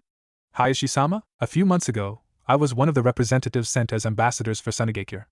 During our week-long stay, I noticed something strangely familiar in that village. A boy was discriminated against, treated as a monster, and never to be in touch with anyone. That boy was also a container for a sealed bijou. Hanako gasped. Suna has a container as well? As I was staying there, I could not help but notice the similarities in how they are treated. However, that boy's exposure had already progressed much deeper than Uzumaki's. It certainly didn't help that the boy was an insomniac. It is highly likely that that boy's sanity will have already deteriorated by now due to both the insomnia he possesses and the discrimination the village gives him. If we are not careful, Uzumaki will be just like that. Hanako was silent as she mulled over what her husband had said. Finally, she propped herself up on an elbow to meet his gaze. Tell me, she said quietly. Tell me why you did what you did to our daughter. Naruto was silent as he made his way through the floors of the Hokage Tower. It was surprisingly easy to get past the guards, especially since they were indoors to stay warm. All he needed were a few well-placed sleeping gas and the guards dropped like logs. He had planned this. Ever since Hayashi had spoken of him and his partial identity, he had plotted for this day. Now, he's going to make sure that the one person capable of telling him will not leave the tower without doing so. Naruto narrowed his eyes and made his way towards the final room, so focused on his task that he did not notice the silent shadow hiding near the corner. Hinata watched unworriedly as Naruto stood in front of the Hokage's doors. For some reason, he had decided to see the old Hokage, even going so far as to knock out the guards. She did not know what the reason was, but she knew that actions such as those were a crime. She didn't want to see him get punished. On the one hand, he looked serious. That had been the first time she had ever seen that expression on his face. Naruto-kun, why is this so important? Why couldn't you wait? Hinata was jarred from her thoughts as the door was pushed open. She quickly made her way to the door and peered inside. Naruto narrowed his eyes and walked in, meeting the calm gaze of Sarutobi Hiruzen, the Sandaime Hokage. The old Hokage met his gaze calmly, like gentle rapids. It pissed him off. I think you know why I'm here, Gigi. Sarutobi closed his eyes and nodded. Yes, he replied. Hayashi told me to expect you to come. Good. Naruto glared at him and nodded towards the darkened portrait of the Yondaime. Then you can start by fessing up. Why am I known as the Yondaime's legacy? More importantly, why is this linked to how I've been treated? Naruto walked over to Sarutobi and placed his hands on the desk to help him lean forward. Leave nothing out. Uchiha Sasuke found that he could not sleep at all that night. He had been tossing and turning around restlessly in his apartment ever since he fell into his bed. Images of his clan's slaughter and his brother's identity as the murderer still haunts him even though it's been months now. It certainly didn't help that for some reason, his room was uncomfortably warm. Kyuso, the young Uchiha grunted in annoyance and slowly got out of bed. He brought a hand up to feel his forehead and was surprised to feel sweat close to dripping from his face. Had it really been that warm? He muttered quietly. Maybe some fresh air can do me good. He went over and opened up a window, allowing the breeze to cool down his body and the room. It felt good. He liked the feeling of a cold breeze going through his body, rejuvenating it and sharpening his groggy mind. Sasuke leaned out of the window, staring at the dark expanse that was his village, lost in thought over his childhood. He remembered how in nights like these, his mother would go into his room to make sure that he was warm and asleep. During the rare instances when he would be awake, she would gather him in her arms and wrap the blanket around the both of them. The comfortable warmth and the soft lullaby tune that she would hum would always have him drift to sleep in no time. It was moments like those that he cherished greatly, but all of that is gone now. His mother is dead along with his father and the rest of his clan. Sasuke clenched a fist with anger and hatred at that. His clan was all gone, massacred by his brother. Even now, after months of therapy and rest, he could still hear the dying screams of his clansmen, all projected by his brother's new Sharingan. Kyuso, he needs power. He needs to have strength so that he can avenge the deaths of his clan. Only when he could feel the life leaving his brother's body will he be able to feel their spirits rest and their death cries wither. The young Uchiha heaved a sigh. Whenever he thought about his clan and his brother, an incredible weight would settle in his heart. In time, it would leave, but its presence would always remain. It was like a reminder to him that he cannot stray from his path, that he must set out and take revenge for his dead clansmen. Sasuke didn't need to be reminded. He knew his path, and when the time comes, I'll restore the Uchiha clan and protect it for as long as I live. That's a promise, huh? A sudden movement caught his attention. Sasuke glanced down at the dark roofs just below his apartment. For a second, he thought he saw something move. Was it his imagination? No, there, from within the darkness, he could see the silhouette of a person crouching against a wall, peering out to see if there were anyone in his path. The figure glanced around him for a bit before hopping over the wall and continuing his trek through the village. Now, if that wasn't suspicious, then he needed a brain test. It wasn't just the fact that the person was clearly trying to sneak somewhere. It also mattered that whoever this person was, he was heading straight towards the Hokage's tower. Sasuke wouldn't like to admit it, but the old Sandaime has a special place in his heart, for he was the one to help him when he was still in that trauma. If there was anything he could do, he would do it. It also didn't help that he was now curious to know who would be sneaking out at night. I wasn't really tired anyway. Sasuke reached out to grab a jacket, wrapped it around himself, and leapt out of the window to land on the roof below. By now, the figure was almost unseen due to the distance and dimness of the night. Sasuke gave a soft curse as he began his pursuit on the person. The cold night air whipped his body like a river current as he ran and jumped over roofs in his chase for the mysterious sneak. It didn't really matter to Sasuke as he had his jacket and the exercise to keep himself from shivering. Right now, if anything, the cold wind was making him excited. Adrenaline pumped into his veins, giving him a sense of a thrill in this cold night chase. Yet even in this breath moment of excitement, he was worried. Who was this person? Who would have the audacity or recklessness to be sneaking to the Hokage's tower? Sasuke knew that the Sandaime was old and a little weird, but he was given the title of Hokage, and if Iruka-sensei's lectures were true, then he was once hailed as the god amongst shinobis. Even in old age, it would at least take another Kage to defeat him. Who would be stupid enough to try in this village, or was this person even trying at all? Sasuke narrowed his eyes in frustration. He hated not knowing things. A series of light steps from the ground suddenly caught his attention. Glancing down, he saw another person just a little ahead of him giving chase to the hidden figure as well. However, either this person did not care to be spotted or figured that heading to the tower from the ground would be much easier than jumping over rooftops. Sasuke would have to agree on that. Thankfully though, a few lights were still on in the form of streetlights. The person on the ground was much easier to be made out.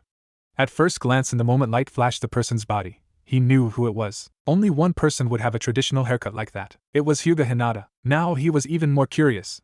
Who could it be that would have the Hyuga girl chase after in such a hurry? Was it another clan member? Sasuke shook his head and continued his track. He didn't have to worry about the Hyuga catching him. She looked too engrossed in tailing that person to notice him anyways. He didn't know if he should feel grateful or insulted. The boy grimaced at his scattered thinking. Why in the world was he worried about that when he should be tailing the person as well? Sasuke returned his attention to the shadowed person, only to find that he had disappeared. What? Sasuke sped up even more, now looking around frantically for the person that he had lost. Yet no matter where he looked, the roofs were bare of anyone besides him. Damn it! I only looked away for a second. Where did he go? Sasuke gritted his teeth in anger. If only he had the Sharingan activated, then he wouldn't have to worry about looking hard for anything in this stupid darkness. No, wait. That person was heading straight towards the Hokage's tower, and now, it's right in front of them. If anything, that person would be trying to scale the walls, hoping to get directly to the Hokage's room unless… Sasuke glanced down from the roof and almost fell over. The idiot mystery person was right there, pushing on the door. Unless someone's stupid enough to go in from the front entrance. As the figure rushed into the Hokage's tower, Sasuke quickly jumped off of a railing, using elementary chakra control to increase his leap. The dark-haired youth landed on the third roof of the tower, and immediately jumped again. He continued doing this until finally, he reached the top roof. Upon landing, Sasuke quickly headed over towards a ventilation shaft, kicking open the bars before diving in. He had to get into the Hokage's room, to see what is going to happen, if anything at all. Yet when Sasuke finally reached the end of the shaft and the top of the ceiling floor, he heard nothing. It was odd that there was no noise, as the person would have most likely triggered some type of alarm. Who else would be stupid enough to dive in from the bottom? Sasuke slowly made his way towards the opening to the ceiling, being careful to creep as slowly and cautiously as possible. After all, he highly doubted that the Hokage would think highly of him if he were to be caught sneaking into his office. When Sasuke peered down, he found nothing out of the ordinary. The Hokage was down there, smoking on that pipe of his, and staring straight across. Wait, why was he staring across? Suddenly, the sounds of doors being pushed open rang out from within the silent office. Sasuke felt a stir well up in him. That person managed to get through 18 floors without triggering a single alarm? Impossible. I assume you know why I'm here, Gigi. That voice sounded somewhat familiar. Sasuke knew he heard it before, but he couldn't place it. It definitely wasn't Itachi's, but it definitely belongs to someone from within the village. The voice sounded young too, meaning that this person cannot possibly be that much older than him. A kid, like him, sneaking past 18 floors of security without triggering a single alarm. Yes. Sasuke quickly returned his attention to the old Hokage, who replied to the kid's accusation. Hayashi told me to expect you to come. Hayashi. Sasuke knew he heard that name before as well. If memory serves, Hayashi is the given name of the Hyuga clan head. He is quite famous for being a strict and collected person. Or at least, that's what his father had told him from before. But what did the clan head have to do with this? First the girl, Hinata, was chasing after this kid, now they mention the head of the Hyuga clan too? What's going on? Good. The kid replied. Then you can start by fessing up. Why am I known as the Yandame's legacy? More importantly, why is this linked to how I've been treated? As the kid said this, his voice got closer and closer, indicating that he was walking over towards the Hokage's desk. Finally, Sasuke was able to glimpse at the kid as he placed his hands firmly on the Hokage's desk. The Uchiha felt his eyes widened in disbelief. He definitely knew who that kid was. Messy blonde hair, deep blue eyes with no pupils, 3 whisker marks on each cheek, leave nothing out. Uzumaki Naruto. There was a time in Sarutobi Hiruzen's life where he felt he could have taken on the whole shinobi world and still come out on top. Back then, he had the backing of the village, of Fire Country, and of their pride to ensure that he could travel to hell and back, to return to them. But that was too many years ago and after too many hard decisions. Now, Hiruzen can only feel sorrow and guilt in his being. The once great love he had for the village had dimmed with age and sacrifice, and he can no longer feel the power of their backing anymore. He feels guilt over the fact that it was not he, the previous generation, to have made the ultimate sacrifice those few years ago, leaving his successor to take that mantle and die in his place. He felt sorrow that a legacy was left when it was not its time and that the people, so caught up in their fear and sorrow, lashed on its innocent soul. Now, that same legacy is standing before him, demanding answers that he has the right to know. Hiruzen glanced up at the portrait hung on the ceiling. Yandame's solemn expression, mixed in with the darkness, made him look as he was accusing him of not protecting Naruto enough, of allowing the village to become what it has. He bowed his head away from the portrait, acutely aware that his failures have finally borne the fruits of his consequences. He now had to prepare himself, to allow his being to accept the consequences and to try and right the wrong done. But he is old, and now his heart is faint on certain subjects. It is his fear of the boy's reaction to every news given that has stopped him from telling till now. Even now that the boy is right in front of him, Hiruzen can feel the reluctance to divulge everything to him, if only because he does not think the boy is strong enough to protect himself with that knowledge. Unfortunately, I cannot tell you everything. If you want to know the truth of your heritage, you have to become strong enough to defend it. Hiruzen leaned back into his chair, puffing at his pipe as he said this. However, I will not deny you the right to know what happened when you were born. He motioned for Naruto to sit, and after a moment, he did. 6 years ago, our village was beginning to emerge as the superpower amongst all other shinobi villages. We had an abundance in resources, solid treaties with neighboring countries, and an army of shinobis numbering to the thousands. Back then, I had retired and as you know, my successor became the Yandame. During his reign, the village prospered greatly and generally, everything was peaceful. Naruto felt like he was being lectured in a history class. He already knew what Sandangiji was saying. Yet, why was he saying this again? And why was his tone so grave? It is during our greatest peak in strength, that suddenly, a disaster struck the village. Hiruzen got up from his chair and walked over to the large window behind him, to help him see the village in its dark glory. He felt that if he had stayed in his seat, he would not be able to meet Naruto's gaze, especially not after what he will tell him. The Kyuubi no Kitsune, greatest of the 9, attacked Konoha. Its strength was so powerful that from where it was, it could cause a wave of heat and wind to tear off buildings like a hurricane, with a simple swipe of its claws.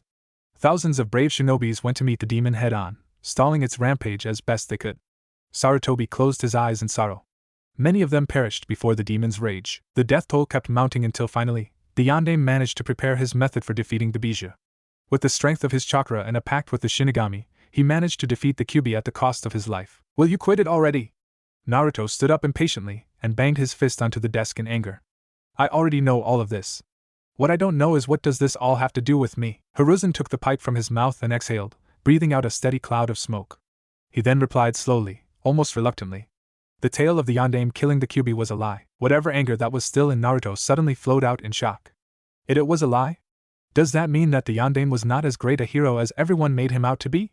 Why was that tale lied about in the first place? The tale of the Yandame killing the Kyuubi was put in place to make sure that the future generation, those that were too young to know, would never realize the truth.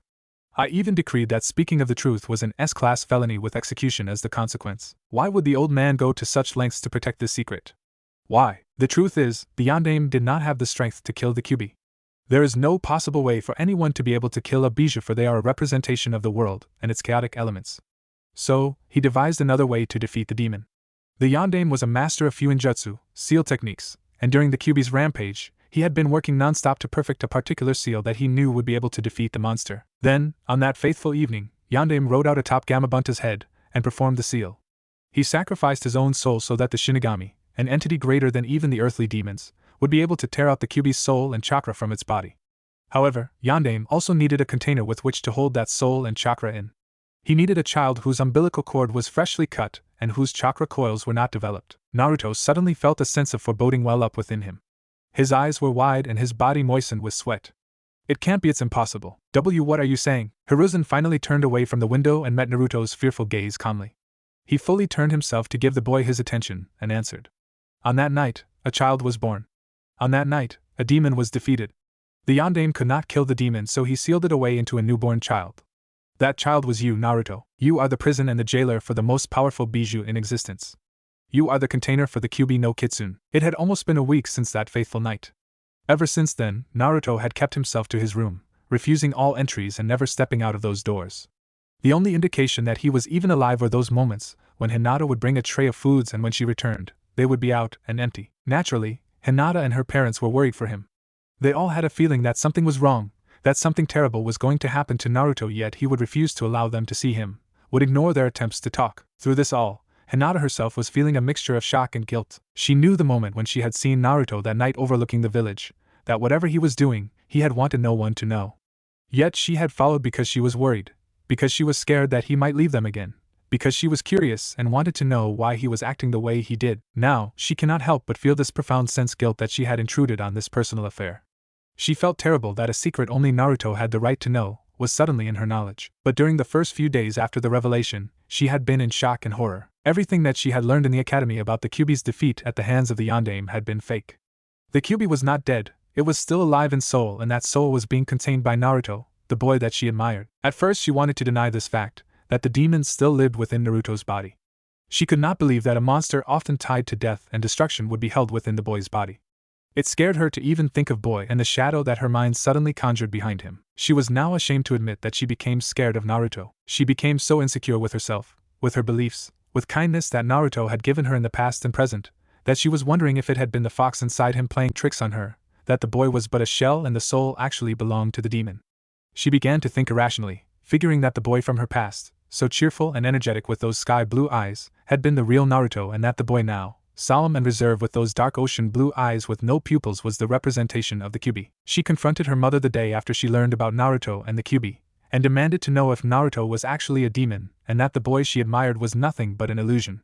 She hysterically asked if Naruto could be saved and if the demon inside him could be transferred to someone else. Her mother's response had been a harsh slap to the face. That had been the first time Hinata had ever seen her mother angry, and truthfully, she never wanted to see it again. Before, she had thought her father to be scary already, but when she had seen her mother with rage in those eyes and a cloud of anger so dense that she felt it weighed down, her fear bounded onto her mother. After she had slapped her, her mother had walked away, but not before leaving words that still echo in her mind now. If you can only see him as the demon that he contains and not truly see him with your heart, then you are no daughter of mine. He has suffered enough with the village acting as you do now. I don't want him to feel the same in this household as well. I expect you to think on this, Hinata, and if I ever hear you say those words again, I won't stop to talk to you about it. The slap had jarred her mind awake, and for 2 whole days she had spent her time cooped up in her room and mulling over what her mother had said. When she had reached her conclusion, Hinata found herself ashamed. When she finally walked out and saw all those people playing around outside, she wanted a hole to suddenly appear on the ground and swallow her up for acting so careless and shameful towards Naruto. She wanted to make up to him, to ask for his forgiveness in how she had acted. But when she tried to reach him, there would be no response. The only reason she knew he was still in would be the occasional Byakugan usage. She would always see him huddled against a wall with his arms wrapped around his knees. She wanted to speak to him, but she was too scared to do anything, and for the past 3 days, resigned herself to be his silent aide. But now, on the day of his birth and without anyone to disturb them this evening, she finally had the courage. She will go into that room and speak to him, to make sure that he's alright and to ask for his forgiveness. She wouldn't be able to live with herself otherwise. I'll make it up, you Naruto-kun, I promise, Hinata told herself as she rounded the corner. Because you've always been an important person to me. But all of a sudden, she immediately knew that something was wrong. When she got to the corridor that led to Naruto's room, she saw the dinner tray she left for him, with the food still there. Hinata's eyes widened as she quickly moved to his door. She knocked on his door only out of politeness, receiving no response, and immediately activated her Byakugan. The room was empty. He's not there, her mind seemingly blanked out that moment, bewildered into a stupor over the empty room. Then, the weight of her words kicked in, and she quickly ran off in desperation. She had to find him quickly. Mother! Hanako looked up from the koi pond in their garden to see her daughter running towards her as fast as she had ever seen her. Hinata stopped in front of her mother, panting for breath, and pointed back to the direction of Naruto's room. And Mother Naruto-kun, he isn't in his room. Hanako's eyes widened in shock. Today is not a good day for Naruto to be out of the compound. With the Kyuubi festival going on outside and many of the participants getting drunk, Naruto's life is more in danger than ever. Suki.